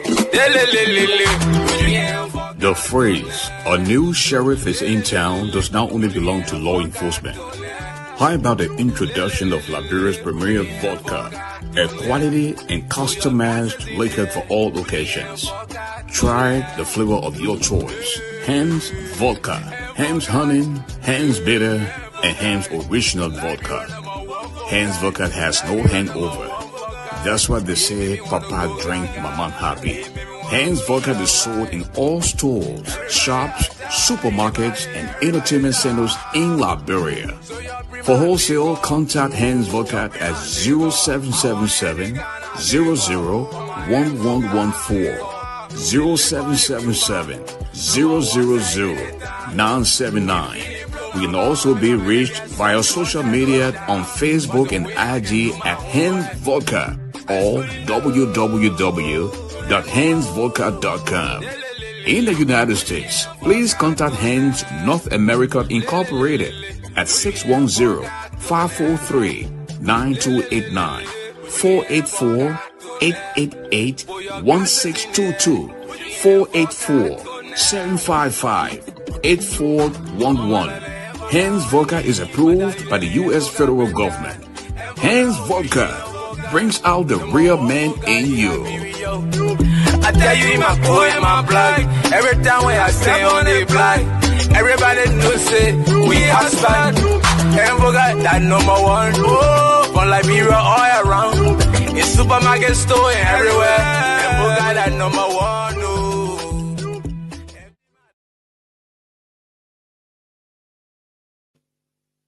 Hans Vodka is our number one sponsor of the Bottle Liberia. For those of you that joining us, kindly share the show. If they're first time, kindly share the show and or click on our button, the like button. Whenever we comes on, you'll be notified. We're also on the Bottle Radio. If you look at it, look at the top of the screen there, you see it. You can get it on any of the Android stores. Download it free and follow us 24/7 the Bottle radio station online. So Jamal, the next topic here, which will fascinate you. You see here, this is the Liberia House of Representatives. They have unveiled the portrait of Rachel Cohn Fanatic Kofa. This is in the archive. So you have one, the Supreme Court told us that this guy is an illegal speaker, and the other one is a proper speaker. Now they decided to ignore Supreme Court. They put Rachel Cohn picture as proper speaker.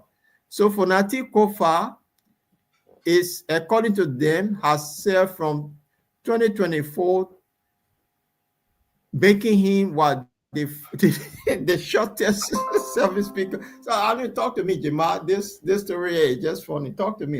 I thought Supreme Court said it man was illegal, but now they finish putting the man picture as speaker. What do you think? Yeah, well, I think I've said this on the platform that it's going to be difficult if you even if the Supreme Court says that the situation in the house is it's not going right, and they should give the speakership to Mr. Kofi JFK Jonathan Konate Kofa.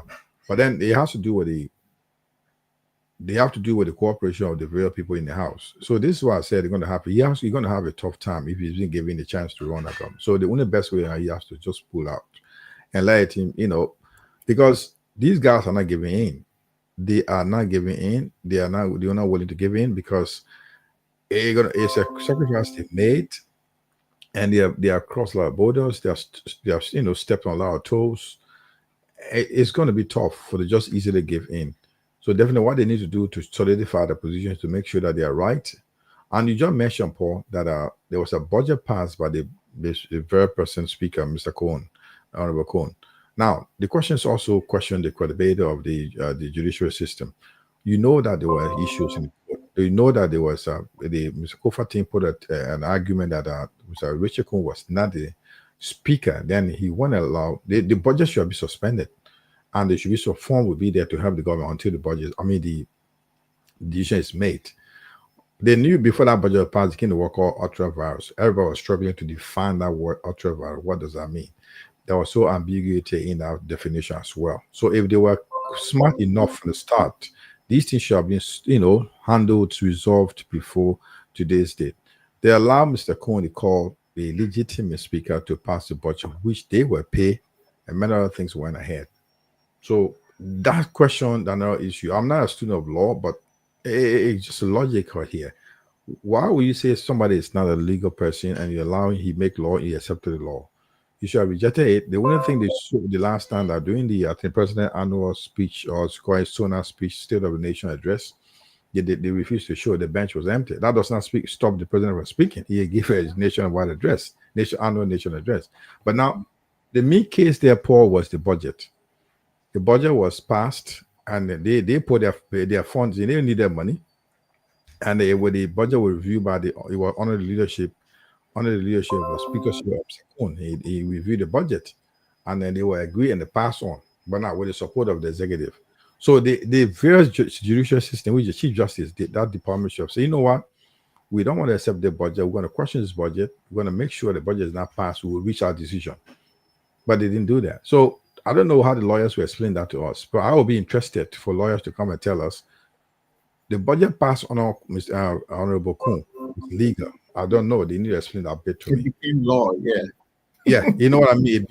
You know what I mean. Whatever during that period, they know how to play around it. We see what have happened under his leadership.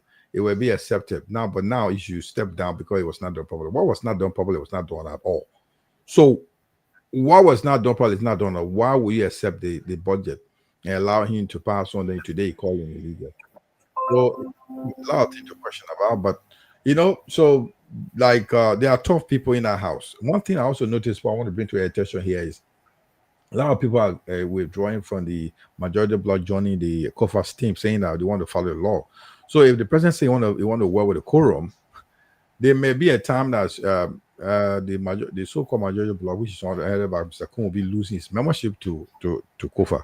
That's what's happening right now. I think I read, I don't know if it's true, I read 2 posts that saying that they will join the support from the majority bloc joining the COFA's team, because that's what the law is.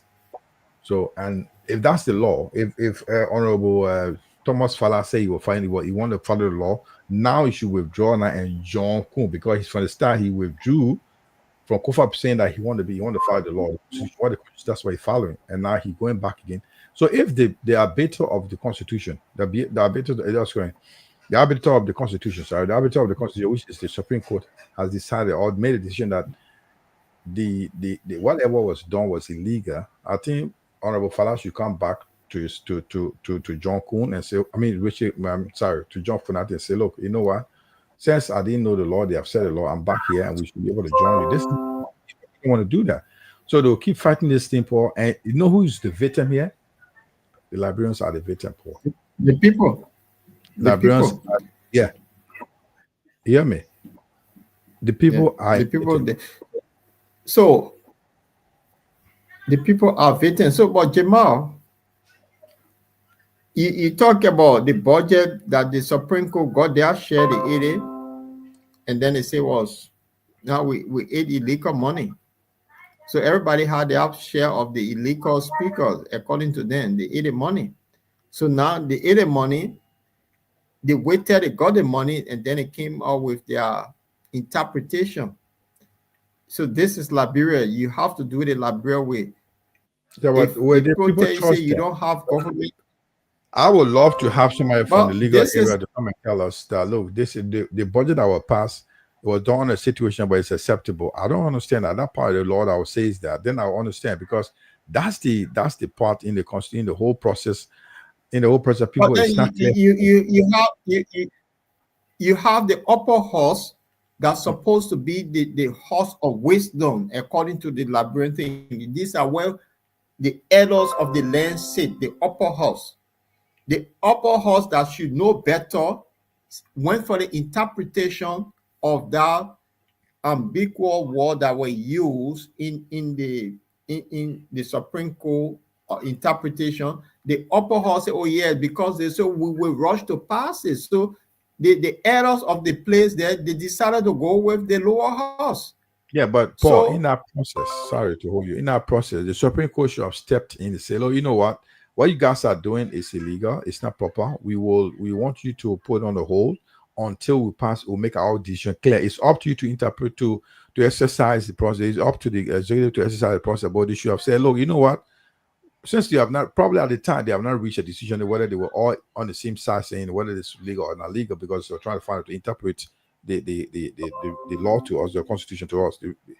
But they should have said, look, you know what? We stay not clear on here. Can we meet as justices and decide whether this is legal or not? And now they should say, oh, hold on to the budget first. Let's decide. If they said this is why audition, and they go ahead and say, no, we don't listen to you, then fine. But they didn't do that. They waited. but Jamal, you know their argument already. They will say they're not allowed to interfere in the other branch. That's the argument they will put off from. They're not allowed. So what they did, they decided to protest. That they didn't go to the president soon enough. That's what they did their protest. But they would say we cannot tell the upper house what to do. That would be their argument. Granted, Paul, they shall refuse For the them money. to refuse the money. They shall refuse the money. No, they will not refuse the money. They are all greedy hunters. This is the point. They will not refuse the money. Then we know that they are genuine, but what they are talking, they shall refuse the money and say, you know what, that money is not illegal. We don't want it for on the level of what we are swearing in as lawyers at arbiter of this constitution.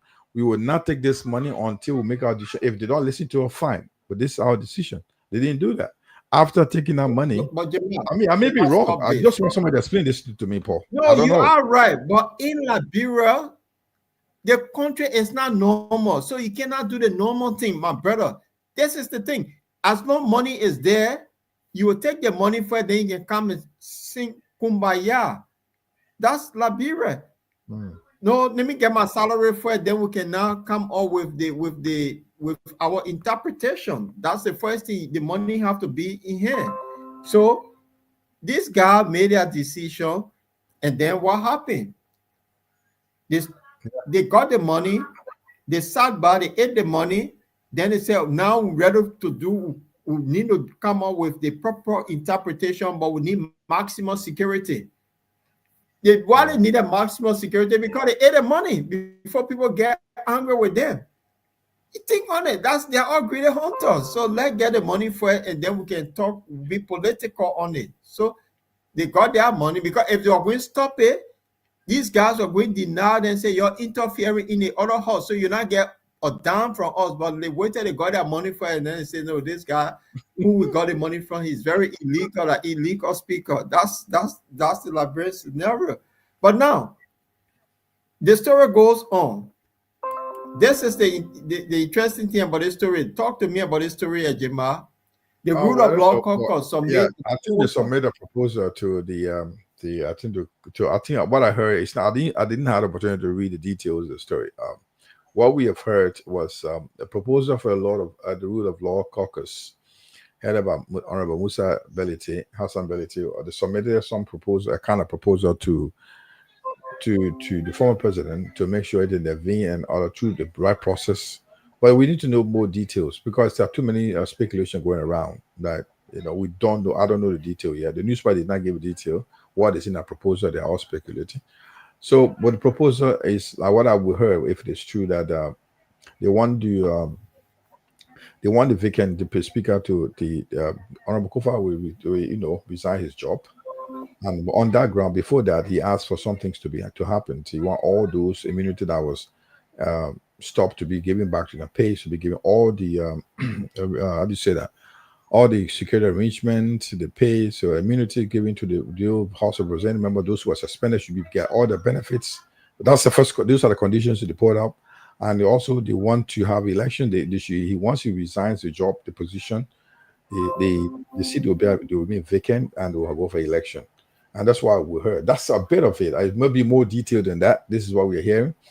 But there are probably, that's Liberia. You hear all kind of news. It's not confirmed yet. So we expect this proposal to be public. Anyway, since it's about public concern, it should have come public where the rule of the law should have, Congress should have a press conference to come and tell us what they really presented. But up to present, if they have had one, I've not seen it. We expect them to be very transparent. Come and look. This is what we put up across. If we fight for Liberian people, we expect to make a press conference on this. They may not we don't expect to tell details, but key points in our proposal, so we can stop speculating. The only thing that happened the last time, the embattled speaker Honorable Kofa saying that he did not take any bribe and he will stay in position. He working with his team to present a proposal, and we expected the rule of law caucus to come and tell us what kind of proposal they were submitted, and they know, so we will know Liberian people are very concerned. They will know what they put forward, so we can be able to say something we can take in and analyze. But it's still speculation all over the place here, Paul. People are speculating, saying that this one, the speaker took in 3 million and he have done this, and the other people are out. Is Musa Bete is eyeing the seat of the speaker position. A lot of stuff coming up here. So once they don't come and clear the air, we will still speculate. That's him a phenomenon, Paul. That's what happens. But so far, we still know nothing is resolved yet. And I don't know what happened today, Monday in Liberia, but we believe that there was a proposal. I believe there's a proposal be presented to the former president, Madam Ellen Johnson Sirleaf, to go to the clerk of court and other thing. And some proposals being, some part of the proposal being considered, while others being questioned by the current leadership. So that's my knowledge so far. Thank you, Jamal. The thing is, these guys put a proposal which made a lot of sense. Mhm. One group claimed that they have a number. So they have 50, I think 51% according to their people they have with the signature that they used to remove for Fanatic Kofa from his post. Yeah. But then Supreme Court came and all said no, it was not done the right way. You go and do it the right way. So the rule of law now come out say the right way is let's meet on the 13th, which the house need to for resetting, right? They're coming back on the 13th from vacation. So we Kofa will remove himself, and then the deputy speaker preside, make the case, and then Kofa will resign his post. But based on his resignation, there will become a vacancy. And that's the one the illegal speaker don't want to hear, that word vacancy. So he want to be speaker on a white ballot, like what they did. Nobody challenged him. But these minority groups in there be a vacancy. Maybe somebody within our group would want to also put their hat in the ring for the speakership. And you know what's going to happen? You see, when that vacancy is open, they have up to 60 days window to lobby each other for one person to become speaker. So the guy who have the 51 now, he kind of scared because he know the other people may join ring on the other side. So he does not want this. So that impasse will continue. I don't think this is going to resolve, because what the executive should have stopped it from day one when Supreme Court came out with that ruling that, okay, granted, Supreme Court, we gave Fanatic Kofa all that he needed to have, and then we move on. Guys, you go back saying you get 51%, you go honor his gavel, put your case forward, and remove him. But why are they afraid to go honor this guy gavel? That's the question of the day. If I'm confident I get normal Jima, the thing ends. We go by the same day, we remove the guy, and then get your people to vote. But you know what happened in the first place? Accepting that there must be a vacancy, that tells you that the Honorable Kuhn position was not even allowed. That qualified. Yeah, that qualified the job of the Supreme Court, saying, look, in the first place, you shouldn't even be there. So he does not want to accept that. So what they did, they think was legal. They don't want to go back and say, look, you know what? They'll follow what. So the thing is, Paul, is like, the Supreme Court making the decision is another thing. Accepting the decision, implementing the decision is another thing. There where we are. Supreme Court does not have the power to implement that decision. They can make the decision. No, it's the executive. So if the executive is not it's the executive, they don't have the power. They can only tell us. This is why the executive have now undermining the other house. They break it because the one that interpret the law, you execute the law. The one who make the law, he's not breaking his own law. So the people who make the law break their law. They go to the Supreme Court. Supreme Court said no, it's supposed to be done the way the executive said. Yeah, thank you, we accept it, or going the opposite. So Paul, in Liberia, the whole thing. It's just a mess. Yeah, there should be a way, another group, a body that will be there, the independent body that can be able to bring this guy to book if they continue to break laws in our country. It does not work in Liberia. Like literally, I heard that was ombudsman in Liberia and charge people here and there and other things. So from day one, the Constitution is being violated. The Constitution has been violated from day one, but because it's not on your side, it's not affecting you, you don't bother. When the day it begin to affect you, you think, well, why me? Now we tend to play deaf ears, blind eye to issues that don't affect us. Is this what I always come on saying that I say when a neighbor's house is on fire, get ready, it could be your turn also another time. But then if what's happening right now, we're all talking about Fanatic Kofa and those stuff. Someone was telling me about the stories about the day when they keep bringing it down to the issue of removing Justice Jane, or Fanatic Kofa, Moses Zakaria Grace, and other people led that group. They were in the house to make sure they vote this young man out, and they pushed the justice system to impeach him. Whatever is illegal or not, but he was pushed. Hold on. It has been clarified that Fanatic Kofa did not even vote. He removed himself from that process. So I'm just saying something now. Whatever the process was, what I was trying to say here, Paul, is that was a house of there's a judiciary that coming up with a procedure where to impeach him, and that was another process. So because what I'm looking at, he may be illegally impeached because there was influence, but they had a majority. The judges went to work together. In majority, they impeached him. But then the question is the process that was done. That was the process. The process was not illegal. Yeah, the process was illegal, but they had a majority. So it's different from what of the Fanatic Kofa. So it was illegal. He went to West ECOWAS court. He got he was given the right. He took a case. The justice took his court to West African court, and he was given the right. But then was implemented. Was he compensated for the lost time? Was he compensated for what happened to him? I know the justice himself has to explain that, but these things happen in Liberia. It will make history. I hope one of these days we'll come back and say, look, can we stop making these constitutional mistakes? Today, this has made history for 7 months now. 7 months. 7 months. So, will we come back again and say after the next year, I know after Barker, I know Leo should come together. Well, Barker did, nothing happened. Okay, Georgia removed this person. What did you guys say? George was there. He appointed people sacking and didn't bother to look at anybody's face. Nobody a question about him. Now it's old man Barker at the time. He doesn't even listen. Nobody to question him. In UK, there's a group by itself. Once the government go the other way, the first thing you do will move you. The government itself, your own party will move you from power. because you know I think every Thursday here you've been challenged here in the house. It's been challenged. The parliament go, head to head against each other on policies, on development issues. And if you go the other way, the party will go saying this guy is not competent. No, Liz Truss did the same thing. Or party remove her from there and put somebody else there because they know that in the next election they will not win. So, but that's in the case of Liberia. It's two different cases, two different ball game. They'll keep somebody the whole leadership. So Jamal, you see what you just said about the UK. This is where in normal country, this is where the guy who your opponent they call opposition will not let you breathe your air. It means you have to be spot on. Only in Liberia, where it's not normal, the opposition will say that oh, let's get a government. Let me tell you what kind of opposition you need to have. Opposition in Liberia, you need to be a powerful opposition with good connection outside. So when you talk with force. You don't have toothless bull. When you speak, it can be supported from force from outside, from force from inside. Both inside and outside should support your point. Then the people in power or the ruling party will listen, or the governing party will listen.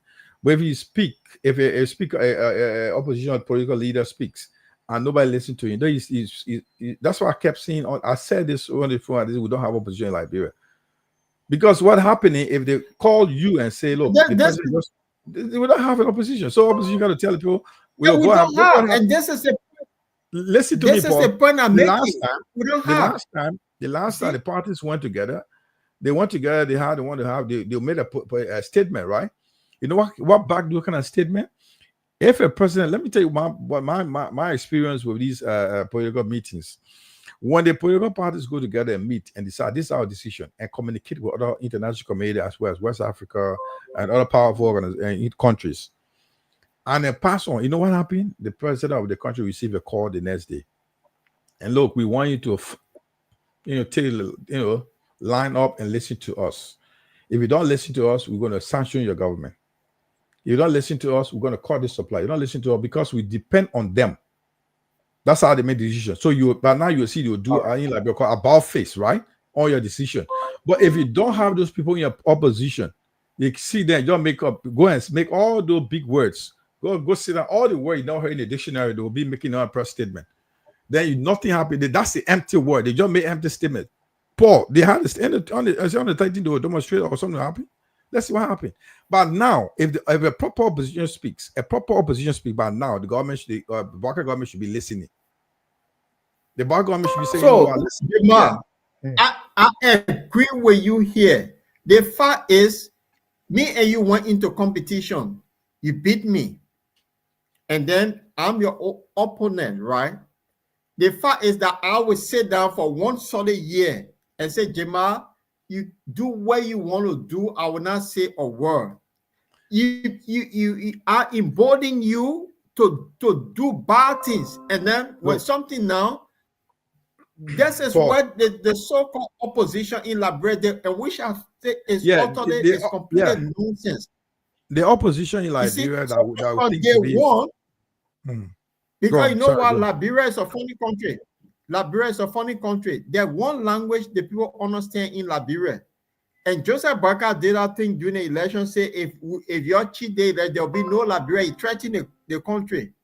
You see that the kind of language if an opposition stand say, if you do this, you will see the other side that will move the earth. But if our people are so damn scary and they say the opposition, then what tell you, these guys, the reason why they had a meeting at ANC party headquarters, because the ruling party have tested something here that, the opposition, they can't talk. So saying they can't talk, even when we rig election, nothing will come from all of it. I think they're getting to that point now and say, wait a minute, we gave the guy free pass.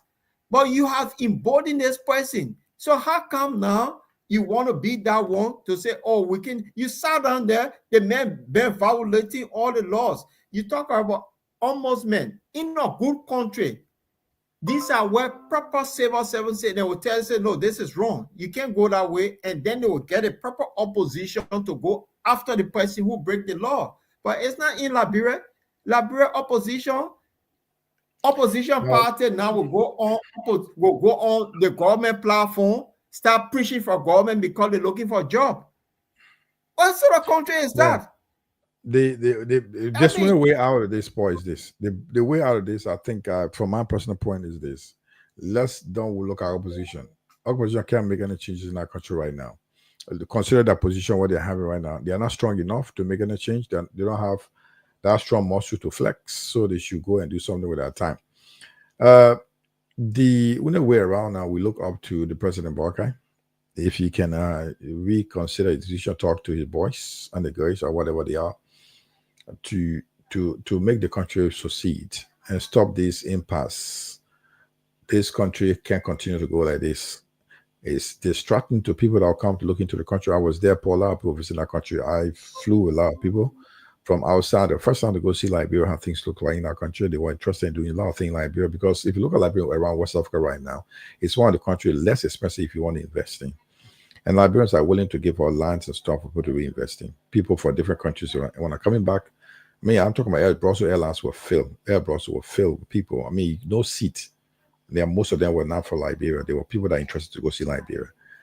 And you keep scaring these people away. They're not going to come back. With this political rivalry or these political weak-man rule going on, it scares people away. So the government, he knows that. I know the president knows that very well. They'll say it's a political fight. It could lead to think where you consider the history of a country that came for a war. And 60 to 80% of people are still living with poverty. And, they can think that any situation can flip up. It can spark up to something else, which we don't want.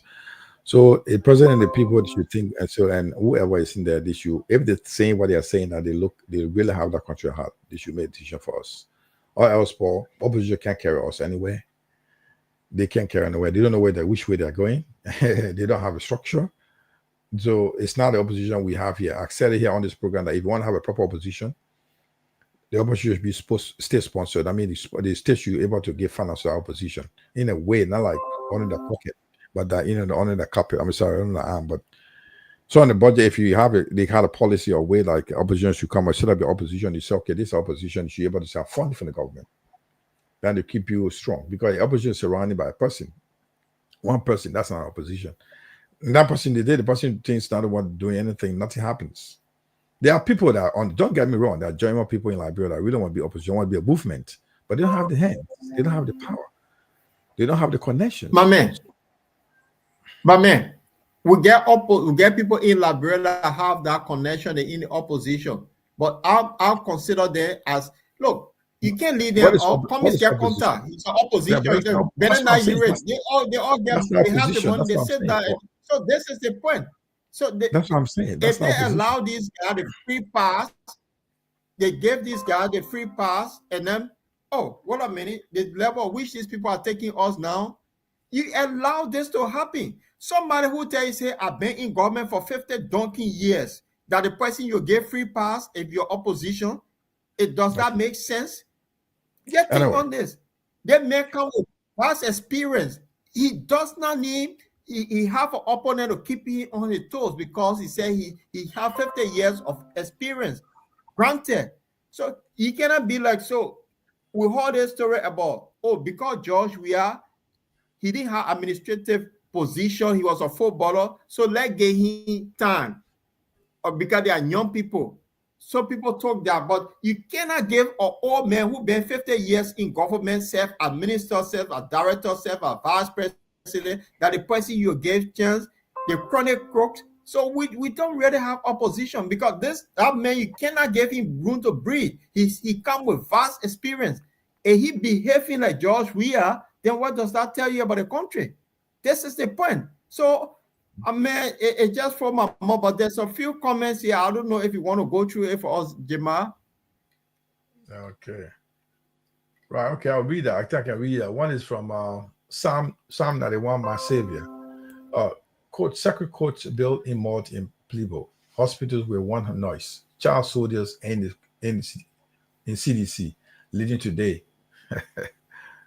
Leading today have no respect for human life and dignity. What's the second one? The Psalm 91, my Savior. It will soon, what is that? It will soon end up like 2001, when they lock up all the justices and shut down the courts. So those are things. Another one from That's right. Yeah, that, we got a couple of. That's the most important one. There are a couple of comments coming through, but these are the most important one. Pick on to that. Thank you, Sam. Sam, now the one, my savior. Thank you very much for the comment. We also want you to drop your comment if you think what we are discussing is interesting to you, and if you want to give you a call, you want to ring us up, let us know. We'll put you through to us. This is your platform. We want to make it interactive. We want to feel Liberia, talk Liberia, and smell Liberia. And we are here. I know this. We've been here for the past 5 years. We'll stay be here. Once Liberia exists, we'll do exist. I hope we can live through. And 2025. And Paul, we're going to do this all the time. As long somebody is not doing it right, even if you do it right, we'll talk, because we talk about some good things happening. The NPA, National Port Authority, kind of waive some from charges here because they were like troubling. And that we commented that we applauded that. So we're not here to criticize. We say the right thing. Nobody sponsors us. This is our own program. So we're not being, how do you call it? Whatever we do here will be commercial, it'll be paid for. So it's not like we're being like paid for by a party to speak for them. No, we are not. We may have our political affiliations, but we do have our also commitment to speak the truth. Right, Paul? Absolutely. Yes. Because that's the thing. If even the person I support, if the person not doing it right, I have the right to tell them, so man, you're doing it wrong. This is where, like, what is happening now in Liberia? What is happening that what you're supposed to talk, you decide to be mute, and I support you. I won't sit back and say, oh no, do the right thing. I mean, that's what I want. Do the right thing. I cannot tell you, Jamal said, look, give me the job because I get 50 years experience. You gave me the job now, and I can't even deliver on 1 cent. Then what if 50 years experience come from? Then you were supposed to tell me, say, oh, boy, all the time you wanted this job, zero, you can't say a word. That is disgraceful. And this is how I see it. They should be on this guy. So look, the man, you talk about George Weah Ryan, private jet. They were all over the place. George Weah was something like $3,000 trainer. We all went crazy. But the 50-year-old experience now come wearing $850 shoes. With all that experience, they copying from the flamboyant boy who just left office. Man, it's a disgrace. But it is what it is. So we don't have, we say we support who we need to support. But when it comes to this platform, we say what on our mind and we let it out. We don't give a damn of those people. At the end of the day, we only support you because we want the betterment of Liberia. But if Liberia going nowhere, man, I get my life to live to continue. They say every day we're getting closer to death. Why would I worry our country that refuse to change? We just talk about young people over there that are having the chess tournament in Liberia. Those guys are finding means they finding means to survive. While the group over there who's supposed to help them, they run $1 million bulletproof car. So what does that tell you about Liberia? Anyway, let's move on. Before we wrap up, I think we're almost close to wrapping up time. We want to remind you again, we will be running one of our commercials again. And so just to remind you, you always catch on the bottom of Liberia Radio. This is the logo. You can always have this logo. This is always the logo. You can always download the logo on the, if you don't find it on the App Store, you can always tap in the Borderline Liberia. You will also find it on any browser. Borderline Liberia Radio 24/7. Please follow us and download the app if you can. If you can get the app downloaded, you can always play it. We do everything from there as well. We also go live from there. It's a 24/7 online radio from the Borderline Liberia. And don't forget, you're always going to be here. Tomorrow, we're going to be here. Tomorrow, Tuesday, and Friday is our main dates. So we are here to give you all the latest that make news in Liberia and around the world. And before we go, Paul going to tell us more about what is happening on international scene. Paul, what do we have? Well, Jamal, we've been on this program and talking about the situation in the Middle East for a while now. And we've been seeing it here. We did play a clip at some point about this woman in the Middle East was talking to us that she wanted the people of Gaza to be annexed. And Donald Trump came to power. He said it in his statement that, the place is a beautiful place that we have to move these people. So the Israeli decided now, they came up with a plan, and that's it. So we're going to put this thing out. Jamal is from Sky News. If you want to update, so we're getting the information from Sky News. It's breaking news now in the world. So the sources are Sky News. So Facebook, we are using Sky News content. So this is what happened today. Israel has approved a plan to capture all of the Gaza Strip and remain there for an unspecified length of time, according to Israeli officials. The plan reportedly also involves moving Gaza's civilian population southward and altering the way humanitarian aid is distributed throughout the region. Well, in the last few minutes, we've heard from the Israeli leader Benjamin Netanyahu, who says that the operation will be intensive. The population will be moved south in order to protect it. Let's bring in our Middle East correspondent, Alistair Bunkle. Alistair, it feels like we're moving backwards through history a bit here, doesn't it? Israel pulled out of the Gaza Strip, settlers pulled out back in 2005. How have we got to a point now where the Israeli cabinet has voted to go back in? Well, firstly, it's a failure of the Israeli military to achieve the objectives that it's been set by the government, and that is to free all the hostages in Gaza, of which 59 remain in Gaza, and to defeat Hamas. And neither of those objectives have been achieved yet, despite Israel breaking the ceasefire and resuming the fighting in Gaza back in March, and they are still fighting every single day in Gaza at the moment. And the Israeli government has decided that rather than pursue negotiations for a renewed ceasefire, which really weren't going anywhere, both sides blame each other on that front, the next step is to increase the military pressure in Gaza, and that means calling up thousands of reservists.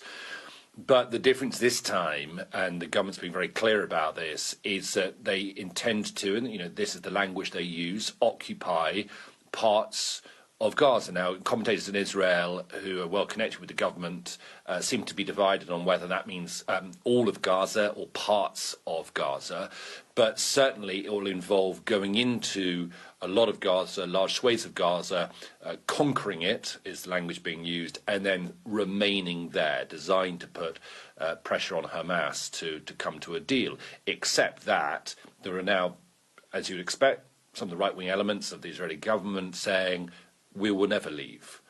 Now, whether or not it comes to fruition or not, that is what they want to happen. That is what the far right have long dreamed of, and this move is certainly a step in that direction.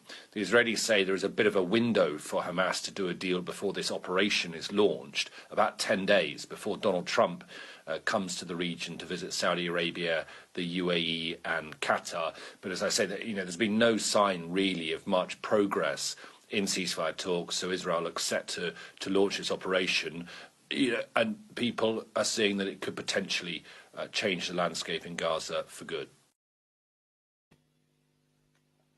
Wow. So, Jamal, this is the situation the world faced with. And when I said United Nations on this program, that organization is only benefit the few, not everyone. What Israel is doing, we all know is wrong. And if it was other country doing it, you remember, I will take you back in the 90s.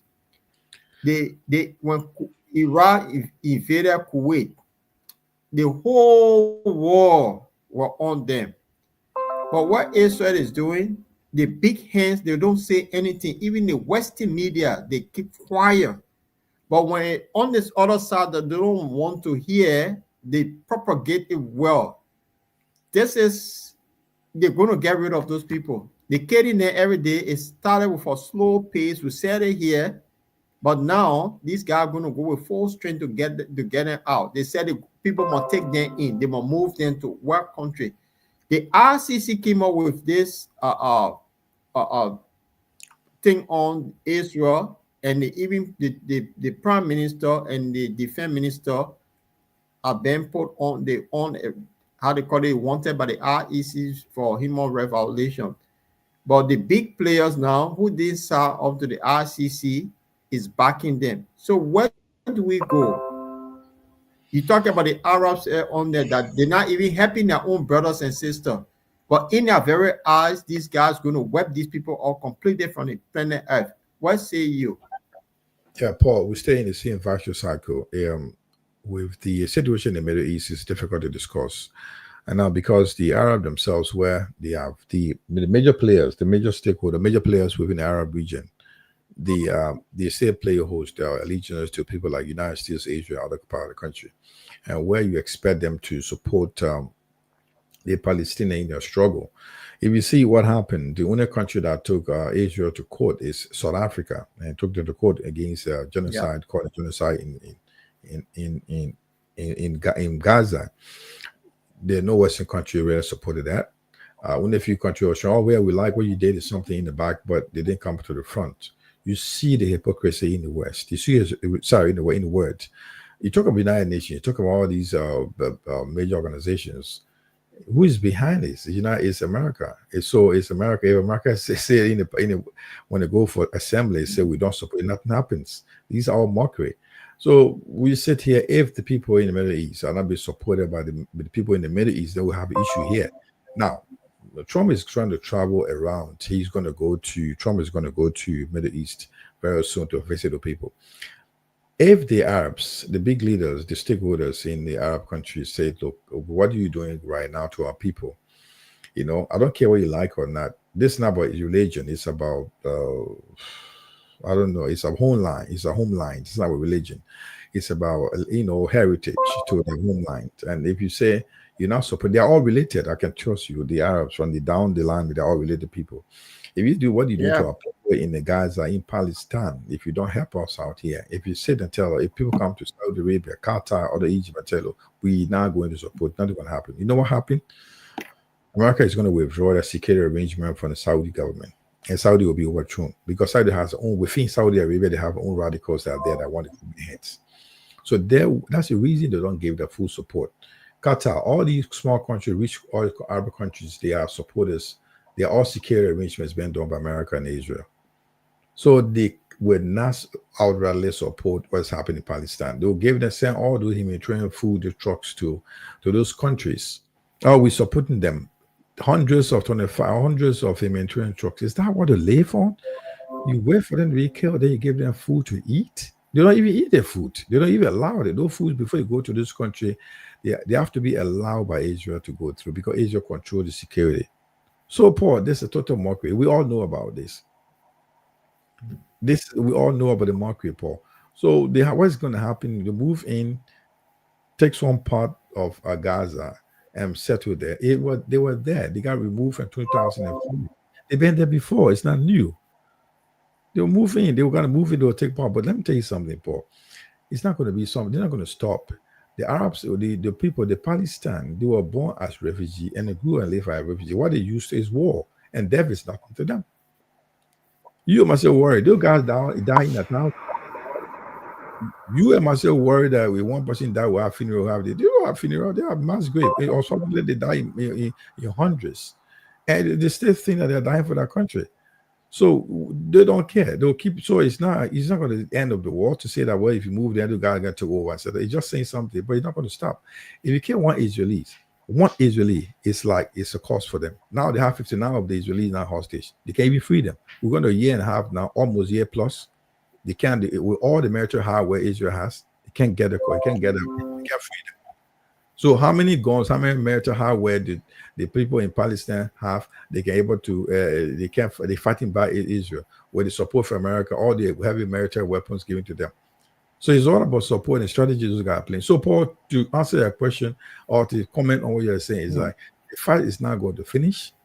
The only way it will come, these things we'll see some understanding behind here is that the people, the stakeholders, I can tell you the stakeholders are the Arab themselves. They need to come behind and tell and be honest to themselves. So you know what?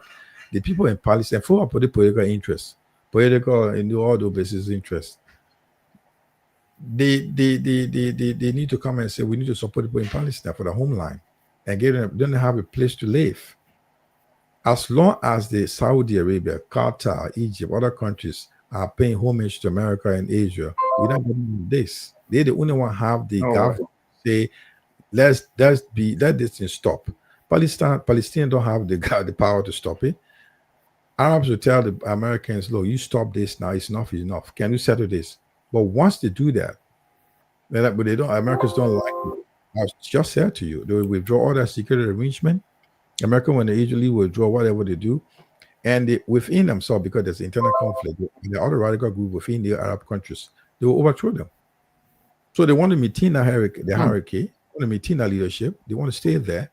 Because of that, they would not support publicly. They would not condemn what's going on in Palestine. They will call them, oh, we organized meeting.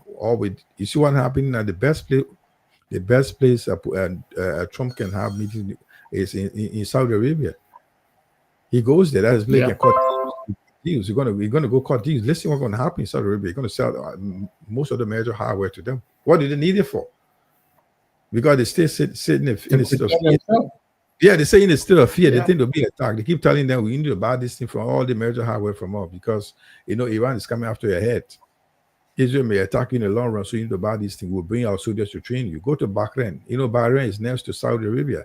There where the American soldiers are. Those are places they got American citizens living. It's just a next door to Saudi. So there's a long history report. If I'm going to go there, we'll sit there for hours and hours telling you about what's happening in the Middle East. But Middle East history is the Arabs. It's nothing else. Arabs need to stand up. You and myself, Arabs need to stand up and say, look, enough is enough. But South Africa is telling you we will take Israel to court. Where is Qatar? Where is Egypt? Where is Bahrain? Where is Saudi Arabia? They're all Where is United Arab Emirates? Yeah? There are many other Arab countries. Where are they? Why can't they stand for them? Well, South Africa. This is the fact. Yeah. We said something. Oh, yeah. That's the fact. So that's the thing. We and myself. The Israeli doing it on a very slow pace that is taking them out gradually. They're slow pace. They're public. They're not hiding anything. Paul. They're honest about it. They will do it. Nobody's stopping them. I'm just telling you what's happening. No, what I mean, they're getting there slowly. That means y'all get nowhere to go. But we're coming down with the full skills. Like, sorry, Paul, listen to me well. The food, the drinking water, the security, the livelihood is being protected and supported by Israel. So what can you do?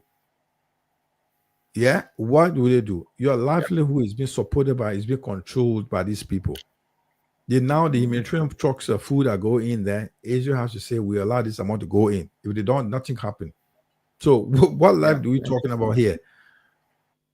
Yeah. What do you talk about? Even the job they provide, the Israelis have to allow them to come and work. They don't even have their own. So much of Gaza and other countries live on the support, on like international support from outside. Their budget is from outside. So what do they have? So if the guys are saying that Arab countries should take those Israelis in, the Palestinians in because of the problem, they're not willing to open their doors to their brothers. Let them open their doors. They go to Qatar, Egypt, and live there. Those Israeli, the refugees, why they come in Europe? That's what it sounds so racist, all segregational. If you say that while Arabs are coming here, then but they are, Jabal, they are, because they came from Eastern Europe that settled over there when the British and America supported them and put them there. They are Eastern European. Because but the world is happening right now. That's what I'm saying. If they don't want to open their doors to their brothers to receive them as refugees and running from the war, they should don't want to tell Israel to stop the war, to start killing them. They don't want to stand by their brothers. The holy month of the best month in the year in the Islamic calendar, those guys are being bombarded, they killed every day, and the people of Saudi Arabia look at that every day, Paul. And that's the month we say the blessed month in the Muslim calendar. In the Islamic calendar, and that month, the guys been bombarded every day. So why those people that are the constituent of Islam? What did they say about those people? Man, that you don't do that, Paul. You don't do that. Then you say they're telling us that what can we do? So if the Europeans say they don't say anything about it, what can you do? What can they do? Well, they can't do anything. They're worried about their next door neighbors like Eastern Europe. The Ukraine is their concern. What do you worry about? What should they worry about Palestine when the people in Egypt, Qatar, Kuwait, Saudi Arabia, in the United Arab Emirates, Bahrain, and other Arab countries are not concerned about helping their brothers? So let's be honest here and be verified. That's the story. So it's sad indeed that they have to move and take over the country.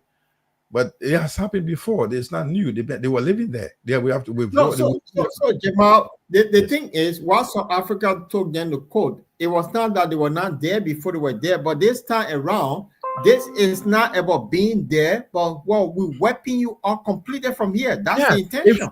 I'm saying that. This is why if South Africa started the stepped, the first step was the genocide against both Palestine. So South Africa took them to court, right? Right? Yeah. Did they get And a they support from the continue. Arab? Did they get a support from the Arab world to support them to support South Africa staying in the international court? Which the country? Who is the country that took them now? There's South Africa. No other countries. They took them to international. If this justice, if justice prevail, you are killing the people. You're killing the people. And that's it, they're killing them. Yeah, nobody say anything. So I'm saying that why would South Africa be doing that when Arabs are not helping their brother as well? Why is look happening? Look at example right now. Ibrahim Traore, the noise about the General Langley says something about the what the guys are doing about that goal, the goals of Burkina Faso. What happened around the world? Africans stood up. What did they do?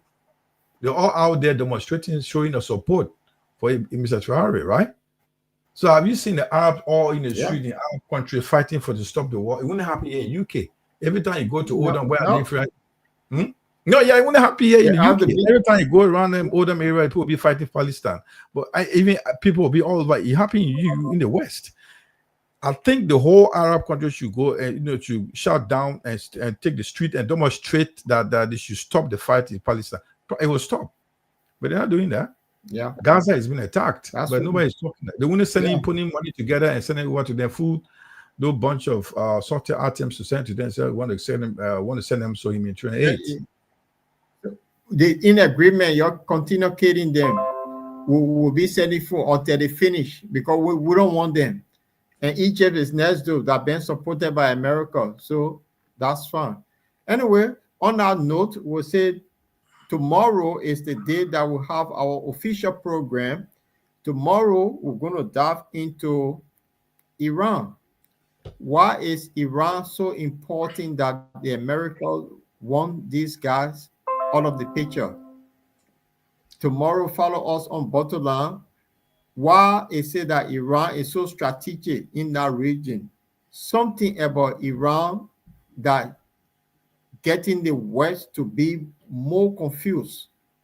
And tomorrow, we'll be discussing Iran on the bottom line. We have done a research on Iran, and then we were able to contain some video clip from RT News because those are the things the Western media don't talk about, but we'll be diving into it tomorrow. So to our viewer, join us tomorrow the same time, 7 p.m. That will be Liberian time. Yes, it's 8 p.m. UK time.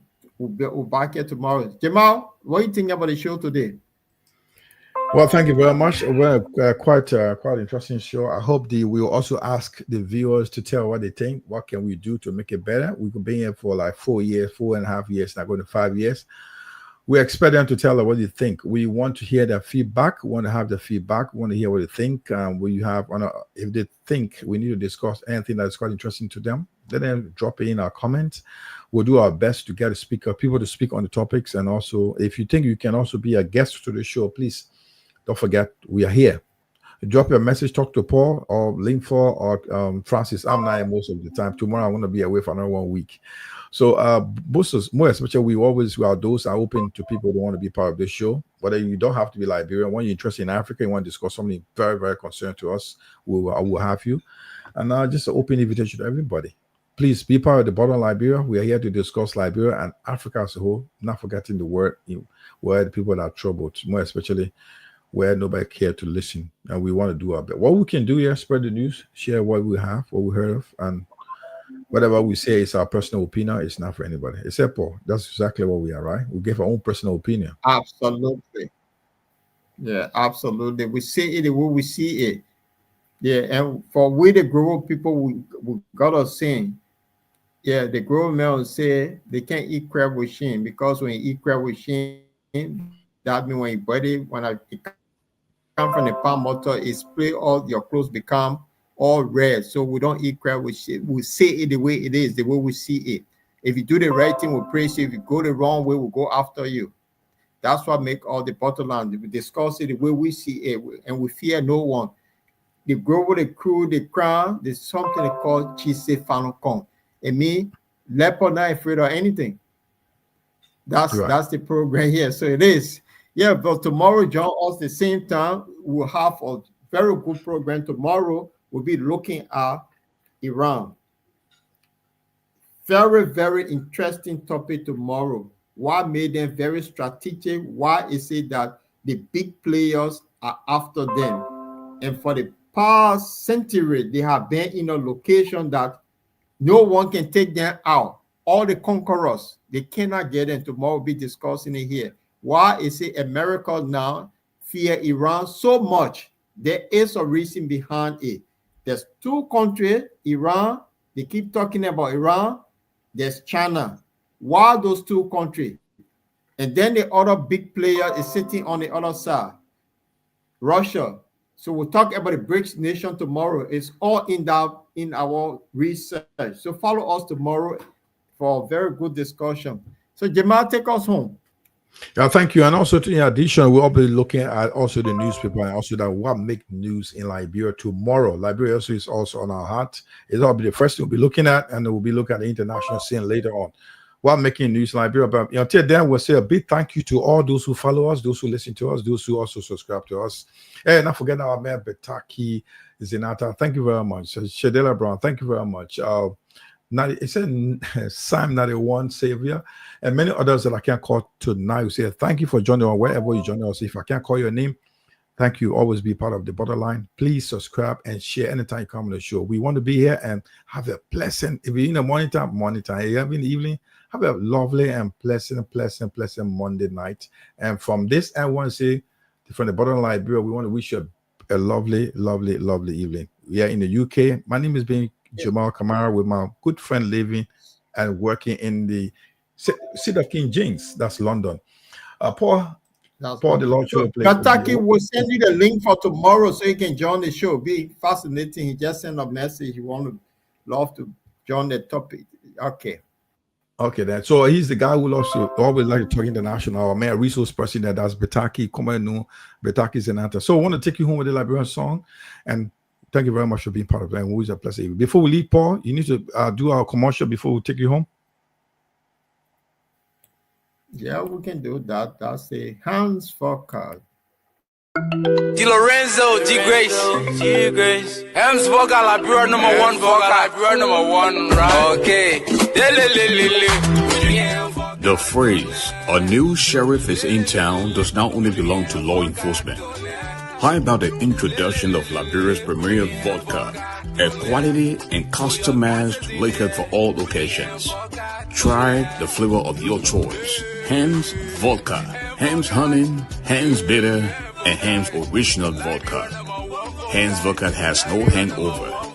That's why they say Papa drank Mama happy. Hans Vodka is sold in all stores, shops, supermarkets, and entertainment centers in Liberia. For wholesale, contact Hans Vodka at 0777 001114, 0777 000-979. We can also be reached via social media on Facebook and IG at Hans Vodka or www.hansvodka.com. In the United States, please contact Hans North America Incorporated at 610-543-9289, 484-888-1622, 484-755-8411. Hans Vodka is approved by the U.S. federal government. Hans Vodka brings out the real man in you. I tell you in my boy and my blood, every time when I stay on the block, everybody knows it, we husband. And forgot that number one, from Liberia all around, in supermarket store and everywhere, and forgot that number one,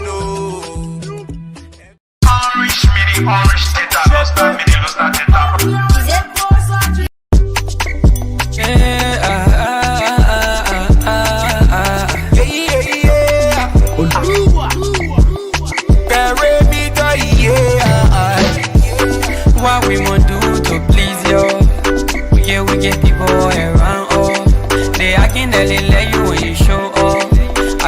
pretend you're bad and it's true though. You buy a Lego, hey, attend them. People buy you Lego, hey, attend them. If you can post your man, hey, attend them. Baby, you post your man, hey, attend them. If you want ever go ever your family, don't bring that nonsense to somebody. If you want ever go ever your family, don't bring that nonsense to somebody. So I said to pole. It's a long must have a like baby. Oh, get pole. It's a long must have a like baby. Yeah, yo, yeah. Yeah, yo, yeah. Yeah, yo, yeah. Yeah, yo, yeah. You let me, you not let me, I will not die. You can't say, you not can say, I will not die. They spit for me, I'm walking off my fire. They try to throw me down, but I bounce back. I survive, I survive. They try to play that weed, but still I survive. I survive, I survive. I wouldn't have bounce on me, one for my enemy. They try to perfect my life.